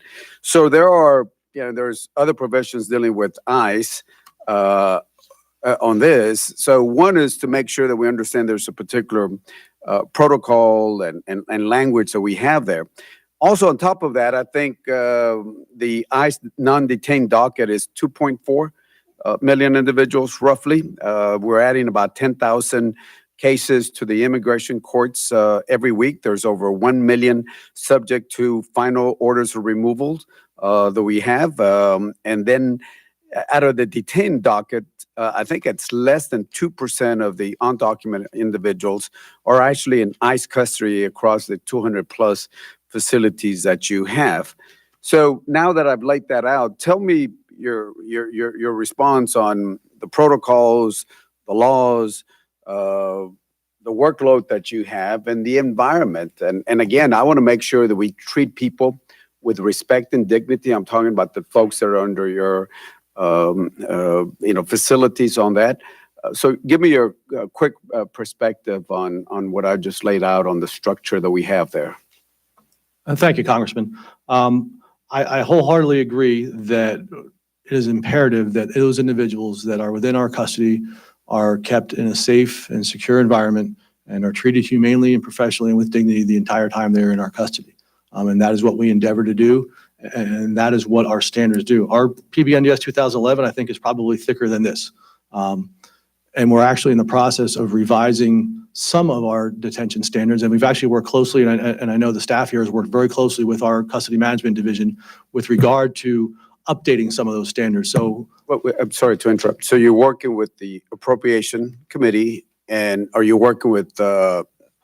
We have NGOs. We have a lot of NGOs that work in the immigration space. We actually invited law enforcement in as well because they're the ones ultimately when we contract with these county facilities that have to implement and use some of these standards. So we want to make sure that what we do is meaningful. And some of the standards that we have are, 20 years old that aren't relevant anymore. For example, when you talk about they need to have a locksmith on their staff that's a certified locksmith, some of these jails don't have key locks anymore. So, we would have to ding them or give them a waiver when we do those inspections. So we're trying to make them more relevant to today's technology. Thank you. Mr. Price. Thank you, Madam Chairman. Mr. Director, let me return to I think it was Mr. Ruppersberger's line of questioning about the targeting of detention and deportation. I would say very baffling claims and counterclaims that have often been made in this area. You gave us that breakdown. That you didn't give us a breakdown, and I want to ask you to do that. It was the ERO arrests was the category, and you said 90% of those arrests either have prior criminal convictions or pending criminal charges, or they're immigration fugitives, or they were previously removed from the country and have illegally re-entered. What's the breakdown of that 90% in terms of those four categories? About 66% are convicted criminals, about 21% are pending criminal charges, about 2% are the fugitives, and 1% would be the illegal reentrants. You say prior criminal convictions. What's the range of criminal? So the range of criminal convictions and the vernacular we utilize is the same as utilized throughout the law enforcement community. Anybody who has been convicted of a criminal violation. And in fact, we only get fingerprints from local law enforcement agencies when they submit them for a criminal violation. So is entering the country illegally, being apprehended, coming back in, is that a criminal? I don't know. I just want to get clear. How many of these people are violent criminals? As we often say, a threat to the community. So our 2018 report is online. Off the top of my head, two of the top five I think the top charge is DUI. Then I know within that top five is drugs and assaults. And I don't have those numbers directly in front of me, but they are on the website. We can certainly get them to your office this afternoon easily enough. Well, it would help to, I would say, break down these categories a little more straightforwardly, knowing that as we discuss the prioritization, the exercise of prosecutorial discretion, the point of that discussion is to prioritize dangerous people in terms of whatever else we do in the area of detention and deportation, to prioritize people who are a threat to the community. Knowing that that's the purpose of the discussion, it strikes me that there'd be a much more helpful way to present these statistics than, 90% sounds great, of course. I mean, I know why you would frame it this way, but even 66% prior criminal convictions, I mean, that begs for a further breakdown. Knowing, just being very straightforward here about the purpose of the policy, the purpose of the discussion, the purpose of the targeting, which on this subcommittee we have worked on for many, many years. And by the way, nobody's saying everybody else gets a free ride. But we have said for years that given limited resources, given the fact that we are going to deport maybe 400,000 people a year out of 11 million people who are here, that there is going to be discretion exercised.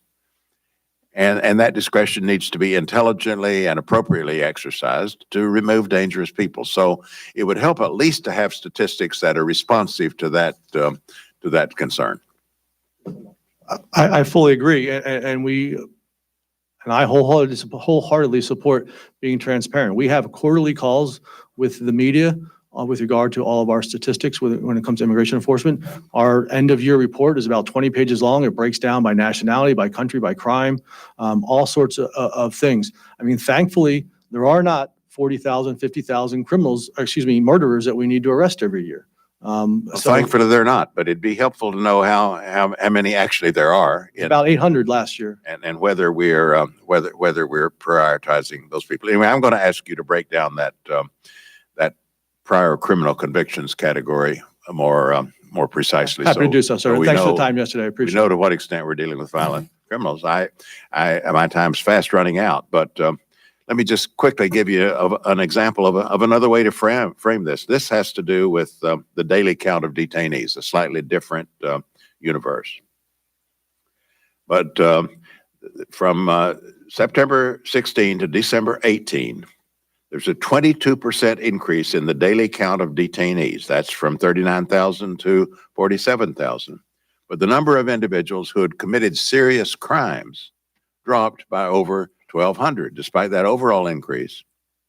And the number of immigrant detainees who'd never been convicted of even a minor violation grew by 8,300 people. Now that's a different framing of statistics that puts a very different light on the situation. I just think in a way, the beginning of an intelligent discussion here, especially a discussion of appropriate targeting and prioritization and the exercise of discretion, needs to be a more straightforward presentation of the facts. And I think what I just gave does indicate that we've had some slippage, considerable slippage, in the degree to which we're targeting dangerous people. So exactly what happened there is exactly what's going on at the border now. Though that is a result of all border cases. That is when the border surge began. So all those non-criminals border cases that are in our custody are mandatory detention cases because they're under the expedited removal process as dictated by Congress under Section 241 of the INA. And the reason that the criminals dropped is because I had to redeploy officers from working the criminals to deal with the border surge cases. That is a direct result. And when we say it's a crisis, it affects the entire immigration enforcement continuum. And it does make everybody less safe because we are able to arrest fewer criminals. I mentioned in my opening statement, we're down 14%. We're going to arrest 18,000 less criminals this year directly because of what's going on at the border. This crisis is not limited to the border.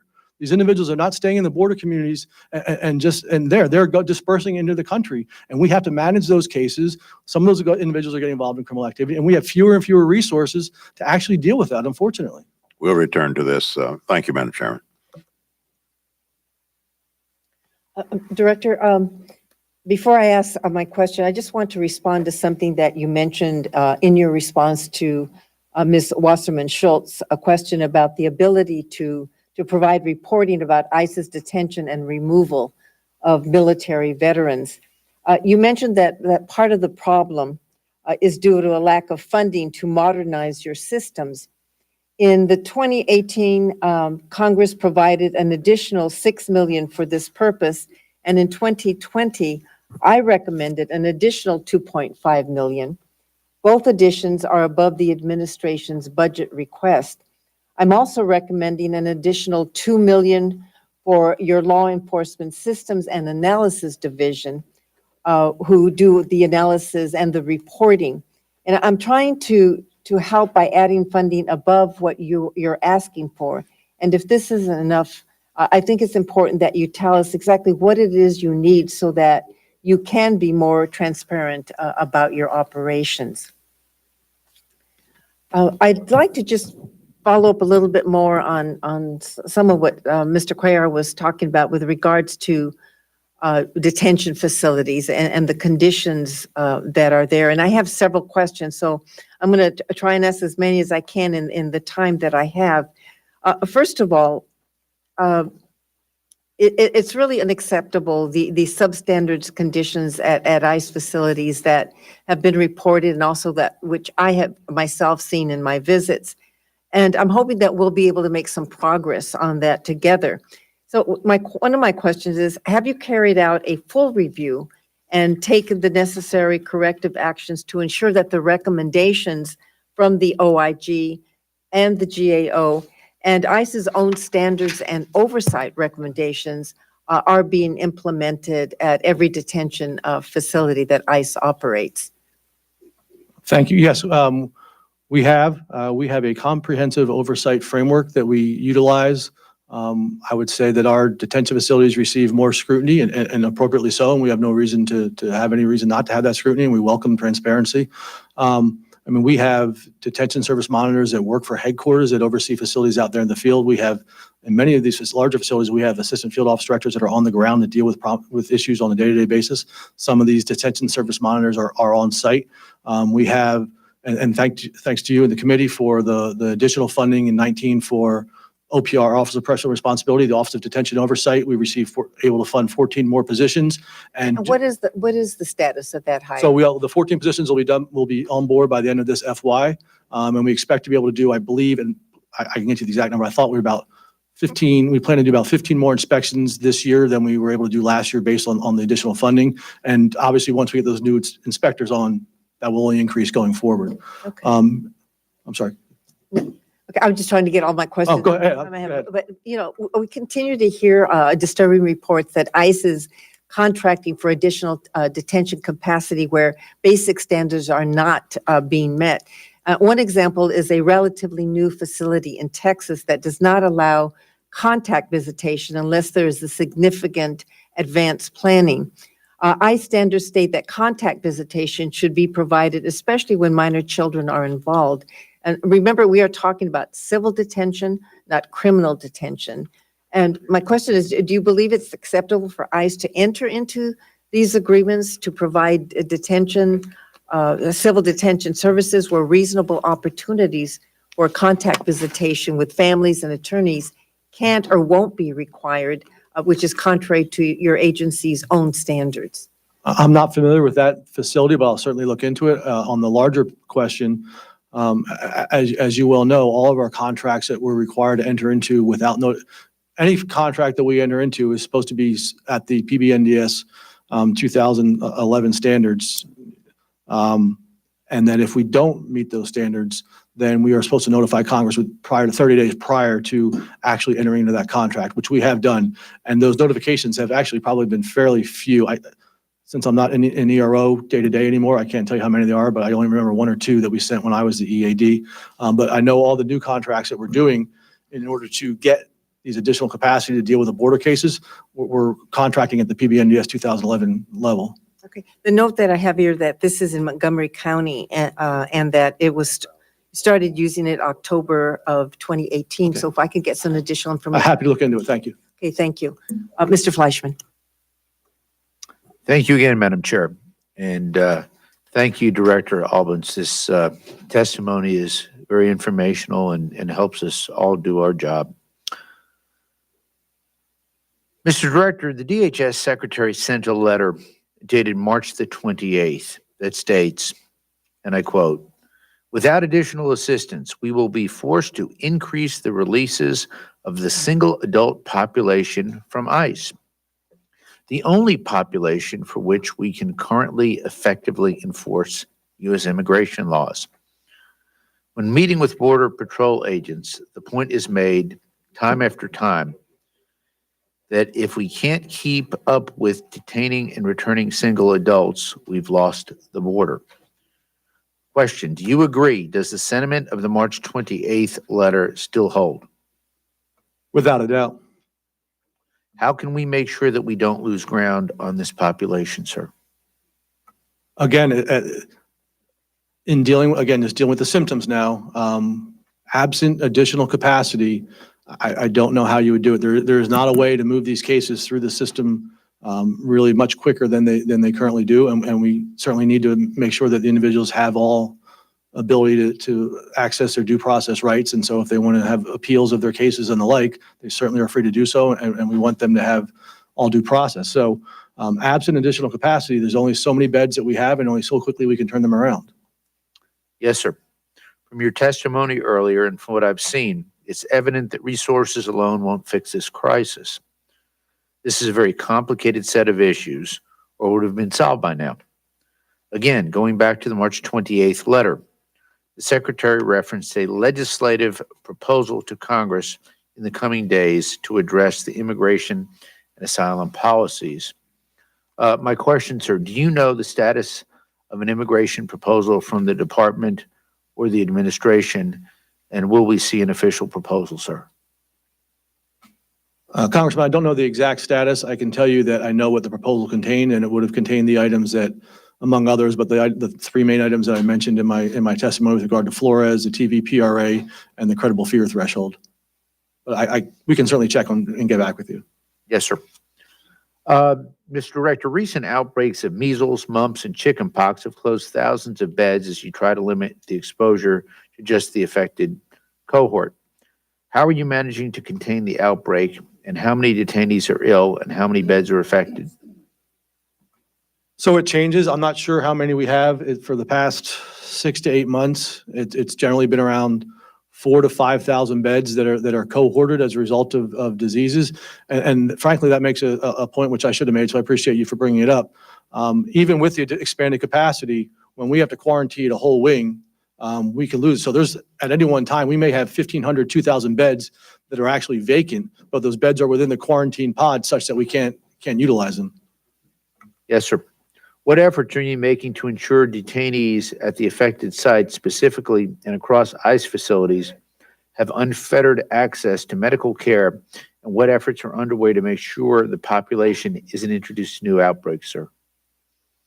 Again, we would, with regard to not introducing the population, we utilize all standard practices within the detention environment, to ensure that those individuals are quarantined and kept separate from the general population and are not released from custody until we're certain that they're past the incubation period and are clear. With regard to medical, and again, thank you to the committee for the additional medical funding that was in the supplemental that we put directly to use. We've been leveraging some additional resources from public health. As I'm sure you're aware, we have sworn commissioned public health officers that do a lot of our medical and oversee our medical program. And that includes doctors, nurse practitioners, social workers, the whole plethora of medical services that are provided. And they do a tremendous job. And their sole existence, and they take it to heart, is to ensure the safety and care and health of the individuals in our detention. Yes, sir. One final question. When do you anticipate the outbreak will pass, and what actions will you need to make the facilities safe to use again? If I knew that one, I'd be in Vegas. The new people come in every day, right? The Border Patrol has no idea what they're going to catch, and we have no idea what diseases individuals are catching may have. So my guess is it's not a new phenomenon. It's just expanded because the numbers have expanded so greatly. But we've had to do this in the detention realm for as long as we've held aliens. Very well. Madam Chair, yield back. Mr. Rupesberger. Yeah, I want to talk a little bit about alternatives to detention. About maybe a month and a half ago, when I visited the border, witnessed significant overcrowding. We know, again, I think the biggest issue we have now is volume. And whether it's judges, whether it's dealing with this problem, and we're having a serious problem. I said yesterday in the hearing that the Border Patrol agent said, when we make arrests, it used to be we'd see them in court or whatever, and that's what we do here. Well, now you have a whole nother dynamic to your mission, and that's holding these individuals. I want to talk about discretion with respect to your agency. You have the discretion to release many of the nonviolent, non-flight risk detainees on parole or bond. Now, home visits, check-ins, telephone monitoring, GPS monitoring, ankle bracelets are options at your disposal. Again, looking to what your mission is and what I think, and Congressman Price and I both have tried to focus on the bad people, the individuals that are really, that we need the expertise of ICE officers to go after. That's where I would like to see your mission, and I would like this country to understand that.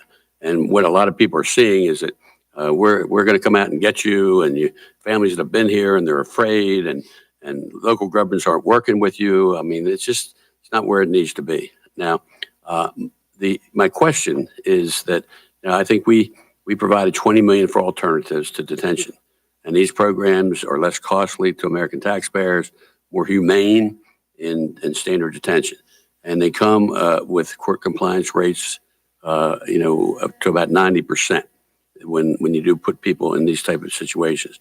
How fast can you expand alternative to detention programs to reduce this overcrowding? Which I believe helps you, it helps our country, it helps the image of what a lot of people are seeing is abuse of people and families and children. So most in fact, unless a small percentage that claim negative credible fear within the family residential center environment and are found not to have it, are released into the community.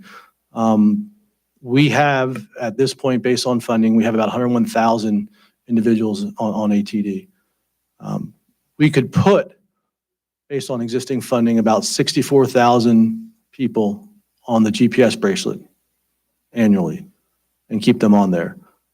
At our current volume, that's about half of the number of people that came in the month of May, at which point we would not be able to put anybody else on a bracelet until those individuals came off. And as you well know, on the non-detained docket, those cases may go 3, 5, 7 years, such that we would be able to put very few individuals on a bracelet from that point forward, meaning everybody else would just be released. And frankly, what we've seen, and which goes to why we've surged so many resources from HSI to the border to deal with these fraudulent family units, is that the absconder rate for these family units is far higher than it ever was for the single adults that we used to use it on. So it's about 26% right now of the absconder rate for family units on these GPS. And I mean, we've got criminal investigations that HSI has ongoing in which we have surveillance, or individuals under surveillance and watching them cut off the bracelets. And again, I think a lot of it comes to the fact that these aren't real families. It's individuals that are single adult males that are renting a child in Mexico, paying a smuggler or a cartel, or the cartel for that child, bringing them into the country. And as soon as they're processed and released, they can care less what happens to the child, and they go on about their way and cut their bracelet off. So again, there's some success with regard to showing up at hearings and meetings. That success drops precipitously once the individual nears the end of their process, because the chances of them getting a removal order are going to be higher. If they're going for a status hearing or a merits hearing, they may not get an order. So let me stop you there, because I've only got a minute. In policing, you have your job is to protect our society and arrest when people break the law. So in some area where you have, and I'm from the Baltimore region, I represent Baltimore City, and they've got a bad rep right now. We have to work on trying to turn that around. Part of that is, you have a system or somebody focusing on community type policing. So instead of everyone who is here waiting whatever needs to be done, that they're not going to fear ICE, other than if they get arrested, they're going to be treated that way, because you've got an image issue. And as a member of Congress, I don't want you to have an image issue, because you have a mission. And that mission is based on the laws that we have passed. But you got to work on this. Do you have any type of, and this is my last question because my time's out now. Do you have any type of program trying to work on your image now that, whether you believe it or not, is not good for 50% of this country? I would love the media to publish all the tremendous things that we do. And we try diligently to get our story out there. Unfortunately, it's not sensational to say ICE did a good job and removed this aggravated felon, or ICE removed this murderer back to El Salvador will face charges, or ICE seized, 1,000 pounds of fentanyl, or ICE rescued this child from active sexual exploitation. Those stories don't get picked up, and I can do as many TV shows as I want, and a lot of it just falls on deaf ears, unfortunately. And I think that's where we were going to earlier. It's just the rhetoric is so high on this And I issue. just have 30 seconds. I want to lead into Mr. Price. It's just two numbers. Two numbers. I want to point out one concern. The amount of arrests for traffic is 26,000, traffic offense 30,000. That seems to be the highest numbers. That's part of our issue. Mr. Price is going to deal with that. Go back. Thank you, Madam Chair. No. So Director, do you or your officers get to decide who will actually be deported out of custody? Again, unless the individual already has had their day in immigration court and has received a final order of removal from an immigration judge, we are the front end of that process, just as a local beat cop or a detective is in the criminal justice system. We are making the arrest based on probable cause and are filing our charging document, which in our case is called a notice to appear, as opposed to, a criminal complaint filed by a local jurisdiction. It goes But your men and women make no deportation decision, correct? Correct. We make the arrest. The judge makes a determination with regard to, in limited circumstances, there are some cases in which individuals under the law are not entitled to a hearing with regard to the removability issues, Right. but they are entitled to a hearing with regard to asylum or other form of relief from removal.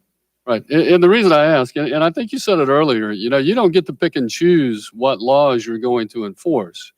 And so one of the things that I think people need to understand, and it really kind of came up on the military issue. Your officers, when they go to a 287G facility and pick up an individual on a detainer, that individual's been charged. You don't have a choice. You pick them up. Whether they have military service in their background or not, and how that will impact on their individual case is really up to the judge, not you or your officers. Is that correct?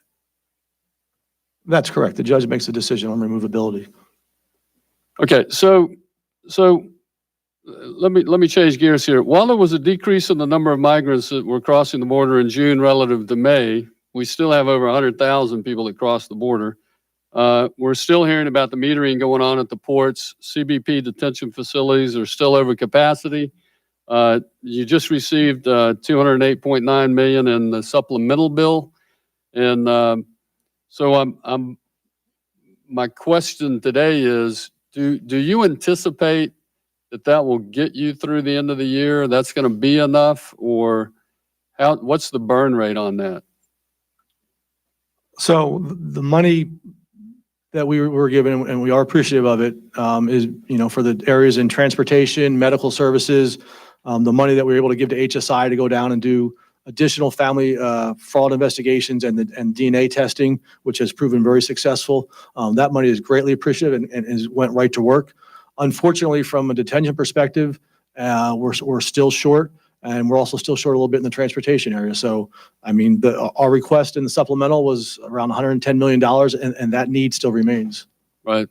I tried to move $600 million over to you guys from forfeiture and seizures to address the detention beds, and that failed. But let me ask this also. After a successful pilot in May, you mentioned the rapid DNA processing.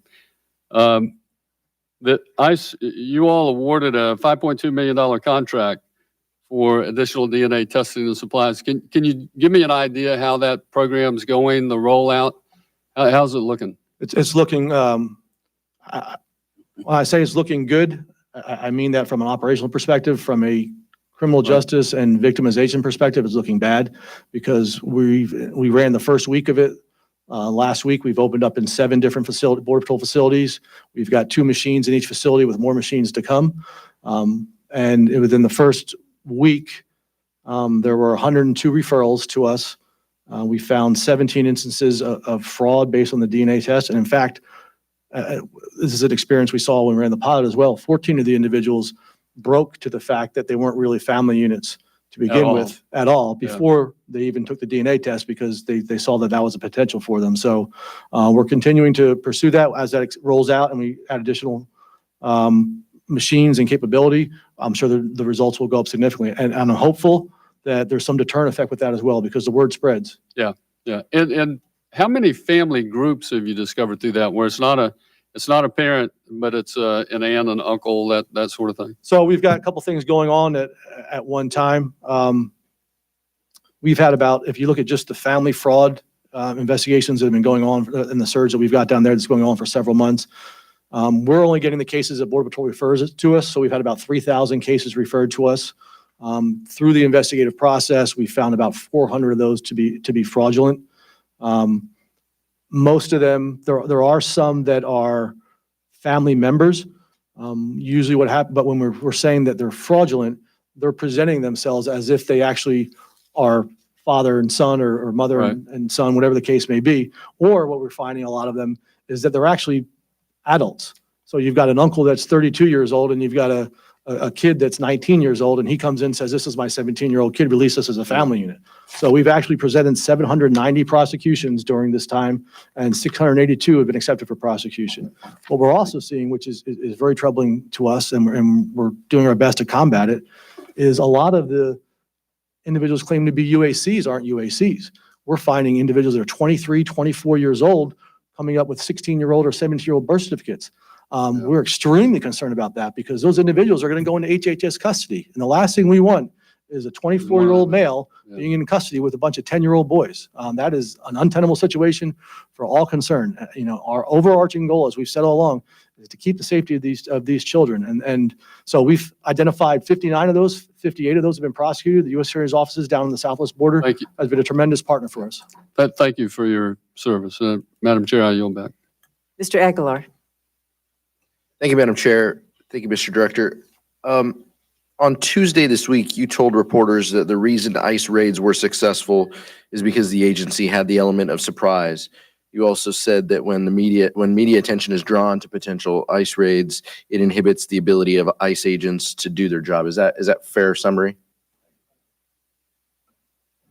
I'm not sure I said we had the element of surprise with all the media attention that got, but I'm not sure the exact quote, but Typically, when congressional offices ask for additional information about rumored raids, ICE frequently tells us that information can't be shared because of pending operations. You know that that's generally a response that we receive, correct? the only thing that is correct, except for the fact that I think it's a disservice to classify them as raids. We were going after targeted individuals who had been through the immigration court process, who we know who they were, and have been issued a removal order from an immigration judge. So I think doing a raid, again, I think calling them that heightens the temperature with all these issues, as opposed to just when the sheriffs go out or a police department goes out and executes a warrant on somebody that has a warrant, they don't call it a raid. They say, we're going to go arrest this guy. That's what we're doing.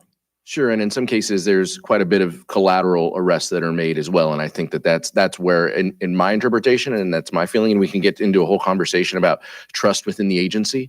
And I think that you've talked a lot, and I know that that's a point of frustration at times for folks about that relationship with the community. But I think that comes with trust, and when the collateral numbers increase and vary pretty significantly by field offices, even that's a concern for us. That's a concern as a policymaker, and that's, I think, when you get into a classification and what I would call a raid is when there are significant collateral arrests that are made. If you want to go in and target someone and you can highlight the criminality, that's fine.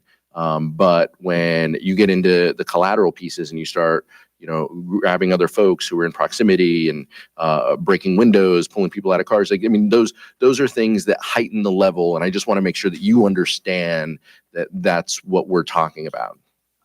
I certainly do. And collateral arrests have occurred throughout the time of immigration enforcement, and they occur in law enforcement. Our law enforcement practices are the same as state and local law enforcement agencies. When they go in to a residence and they have a warrant and they are going to identify for their safety as well as the safety of the participant, or excuse me, the residents of that house, they're going to identify those individuals. And they're also going to try to determine if those individuals have wants or warrants, or if that individual, maybe they have a gun on them, is committing a crime in their presence, they're going to arrest them. When I was with DEA, almost every time we went into a house and arrested the target of our warrant, there was somebody else or many somebody else's that also ended up being arrested. It's the same thing when we go into a residence. We go in for officer safety and ensure that we know who's in that house. The last thing we want is a tragedy to have somebody jump out of a closet and scare one of our officers or Someone with orders of removal is not the same as a drug dealer that you're getting at the DEA. I mean, I would just reject that comparison. But let me move on, because I just wanted to have that conversation about the announcements of targeted enforcement, I'll call them. You don't want to call them raids. So do announcements of ICE enforcement actions impact officer safety and effectiveness? What we try to do is ensure that when we go out and do our operations, we have as much operational security as possible. When we go out to knock on a door or take an enforcement action, we generally notify local law enforcement to make sure we don't have a blue on blue situation. So we make sure that there's information that the people in the community that would be in a position to need to know, do know.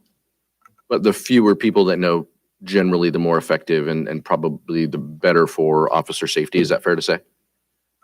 Again, it depends if you're talking specifics or talking in generalities. If there's specifics, like when our operational plan was leaked to the media and there were specifics, that's disconcerting, yes. Sure, the president announced on multiple occasions that large-scale operations were going to detain undocumented immigrants, and as part of Operation Border Resolve, did you know that did the department or that the president was going to announce those pending operations? No, I don't believe they reached out to us for our input. Do you think it put officers' safety in danger? I don't. Again, when you start, the Washington Post is reporting on this in the fall. Again, when you talk about high level that we're going to be doing X, Y, and Z without specifics, I think everybody knows we're going to be doing immigration enforcement. We generally take, in a civil immigration context, 300 to 400 arrests a day. So our teams are out there every single day. So it's no secret that we're out there. Yeah, it's no secret you're out there. I think the president putting millions behind it and amps it up, quite significantly. So I would just caution if I hear you talk about the rhetoric of this conversation. Well, I don't think that's limited to members of Congress is all I would offer. Thank you, sir. Mr. Cuellar. Thank you, Madam Chair. Mr. Director, I know we've been talking a lot about immigration, but I also want to thank your men and women that do work on the other cross-border criminal activity, which includes financial crimes, money laundering, bulk cash smuggling, commercial fraud, intellectual property theft, cyber crimes, human rights violation, human smuggling, human trafficking, and other work that y'all do. So I do want to thank them for the other work that they do, even though we do spend a lot of time on immigration. The other thing is, I feel that if you go to some other countries, they have their immigration courts at the border. Your folks have been a little resistant trying to put those courts at the border. I can tell you, they'll give me all this different excuses why, but I think we ought to hold people at the border, give them their day in court, give them their due process. And as you know, according to the Immigration Court Office, if you have 100 people, 88% of them are going to be rejected from asylum claims, and then 12 of them are going to be accepted. But unfortunately, we let people into the country, and they're here for 2, 3, 4, 5 years, whatever it is. Immigration courts also tell us that 44% of them don't show up after they're given the permiso, the notice to appear. So I think we're doing it backwards. I think the Trump administration, the Obama administration have been doing it backwards, so we should have them there. So I would ask you to have your folks reconsider the positions that they've taken in the past where we have those immigration courts as much as possible. When we talk about immigration courts, and we've added, I think, about 315 since we started working on it, I guess since 2014, first thing they do is say, well, we want to do video conference. Well, as you know, the reason they send judges to Houston, to New York, San Francisco, and all that is because they release people, and then they want to put judges where the people have been released. So I think we're doing it backwards. But I would appreciate that and like to follow up. The other thing is we have been adding judges, and I think that your office of principal legal advisors needs a little bit of help. I believe your information is you probably need another 128 additional attorneys and 41 additional support staff so the immigration judges can do the work. I think what we're missing right now are court space.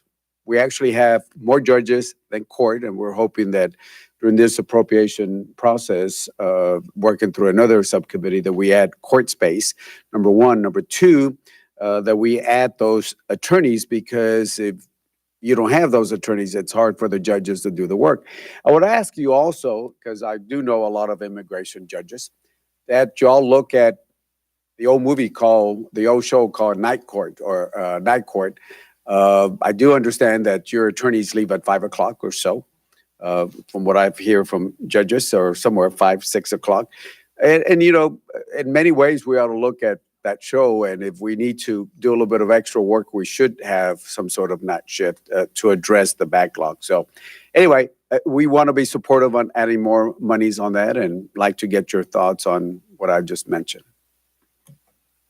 No, certainly, and I agree that trying to, look, we've got to be inventive. We can't keep doing the same thing the way we've been doing and expect something to change, right? I agree, and as you're seeing in the MPP context, where we're setting up these courts at the POEs, and holding the hearings there. Again, I think we can leverage VTC for that, both for EOIR, and again, obviously they're the biggest player in this, right? They own the courts, they own the management of the courts. So I mean, a lot of this falls on their shoulder, and we work closely with them, of course. But I think that holds promise. Again, the challenge comes into, especially now with so many of the family units being the largest number of cases coming in, right? That we can't hold them, we can't detain them for under Flores long enough to get through that immigration court process. So that's one of the bigger challenges. I will tell you that, and when I testified when I was at EAD for ERO, and I'll say it again, I'll take 200 attorneys before I take 200 officers at this point, because the bottleneck is just there. The massive amount is there. I will get more productivity from those attorneys than I will from those officers, just because the work is there. And so we're working closely with the OIR to try to find some ways to do some of these things if we can leverage technology. We have opened up courtrooms in some of our new facilities so that we can move those cases through more rapidly. But this is one of the ones where, again, it's resource dependent, and you're right. It's not just attorneys, it's courtrooms and facilities and support staff and the like, and we'll take whatever we can get plus some. Thank you. Mr. Price. Thank you, Madam Chairman. Mr. Director, let me just briefly revisit the statistics on whom you're detaining and deporting, mainly just to underscore my request, because I want to move on to another question. But I've been looking at some figures about the breakdowns we were discussing. It appears that 3 of the top 4 categories in terms of people who are categorized as criminal convictions. 3 of those 4 categories are drug offenses, DUI, traffic offenses, DUI, traffic offenses more generally, and immigration offenses. Now, other crimes here are very serious, many of them violent. But as far as the numbers are concerned, I would just return to my prior assertion that, an overall 90% figure really is not helpful. The appearance is that it's obscuring the discussion more than it's helping with it, given the fact that the discussion has been and needs to be on prioritizing dangerous people who are a threat to the community.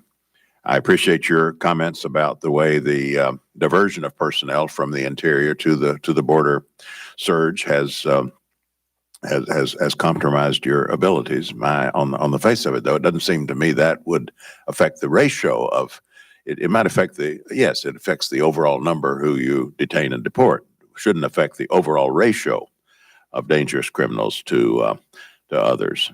So if there's any figures on that would clarify the situation further, I would appreciate it. But we certainly need a breakdown of that 90%. Now let me turn to the something that's been in the headlines in my own district, but that it just puzzles me nationwide, and I want you to comment on it. There, of course, is a very often very difficult situations involving people who are taking sanctuary in places of worship. But how are you putting pressure on those immigrants and those who are supporting them? That's the question. And there's a recent case, a 38-year-old mother of four taking sanctuary in the Church of Reconciliation in Chapel Hill in my district. One of 5 individuals taking sanctuary in a church in North Carolina. One of at least 50 across the country.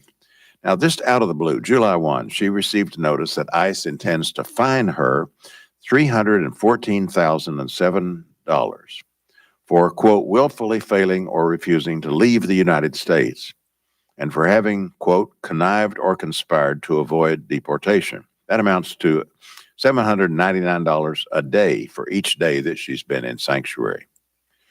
Now, apparently she's one of fewer than 10 undocumented immigrants living in sanctuary who received this notion of a fine for this just impossibly high sum they can't possibly pay. It's my understanding the financial penalties for violating immigration laws, of course, do exist. They've existed since the mid-90s, but it's very rare that they have gone above about $1,000. So what's this all about? Why is ICE now using these extremely severe financial penalties to target this group of individuals? How did you determine that it should be $799 a day? Actually, the law states that civil penalties for immigrants should be something like $500. Yes, it states not more than $500 a day. What's going on with these fines, and how are you choosing whom to impose them on? Thank you. So we've been looking at this, and again, what we're trying to do is hold individuals accountable and try to restore some integrity to the rule of law and the immigration system. If you have individuals, again, and we are applying the laws that Congress has passed and authorized us to do. They have authorized that civil fines be levied on certain offenses or certain behavior. One includes a fine for an individual to ignore a voluntary departure ordered by an immigration judge. There's a fine that comes with that. There's a fine for failure to depart for individuals with final orders of removal. And there are very strict criteria that must be met in order for that to happen. And one of those is the order was issued in person. So it wasn't even that the individual can't say they didn't know they had the order. It has to be an in-person order, which is essential. The $799, and we did a Federal Register notice on this last year when we began the process, is accounted for inflation, and that's how it came to that amount.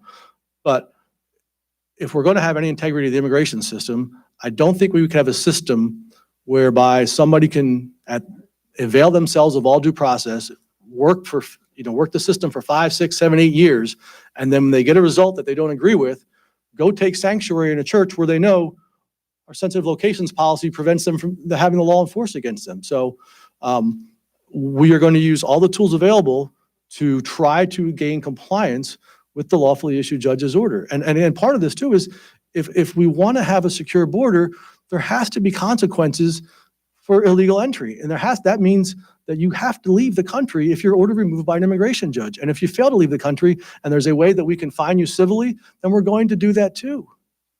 You think there's any doubt these people have that you're on their case? Now. I mean, why are you doing this now? Why are you doing this now? How did you pick the 10 people around the country that you were gonna slap these fines on? So we've been doing it. I'll be off a month or two, maybe October of last year. We started this process. We've been going through each of the field offices, and again, there's very defined criteria which an individual has to meet in order to be eligible for a fine.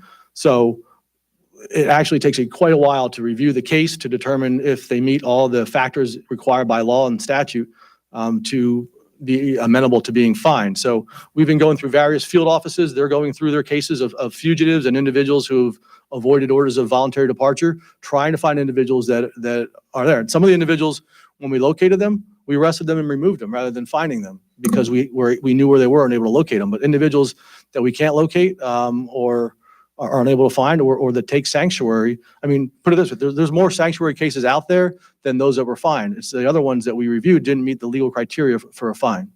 Well, if you could, for the record, furnish what those legal criteria amount to. We have it all written out. Certainly get that to you. Certainly a mystery to me and to my community.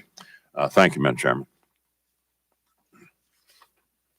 We are past the time and appreciate your agreeing to stay here beyond the 3 o'clock schedule that we had originally given you.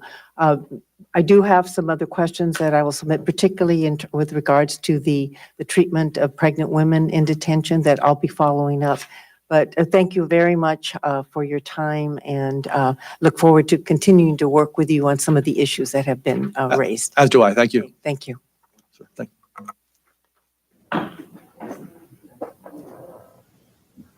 Okay.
Watch our live coverage as the nation's governors meet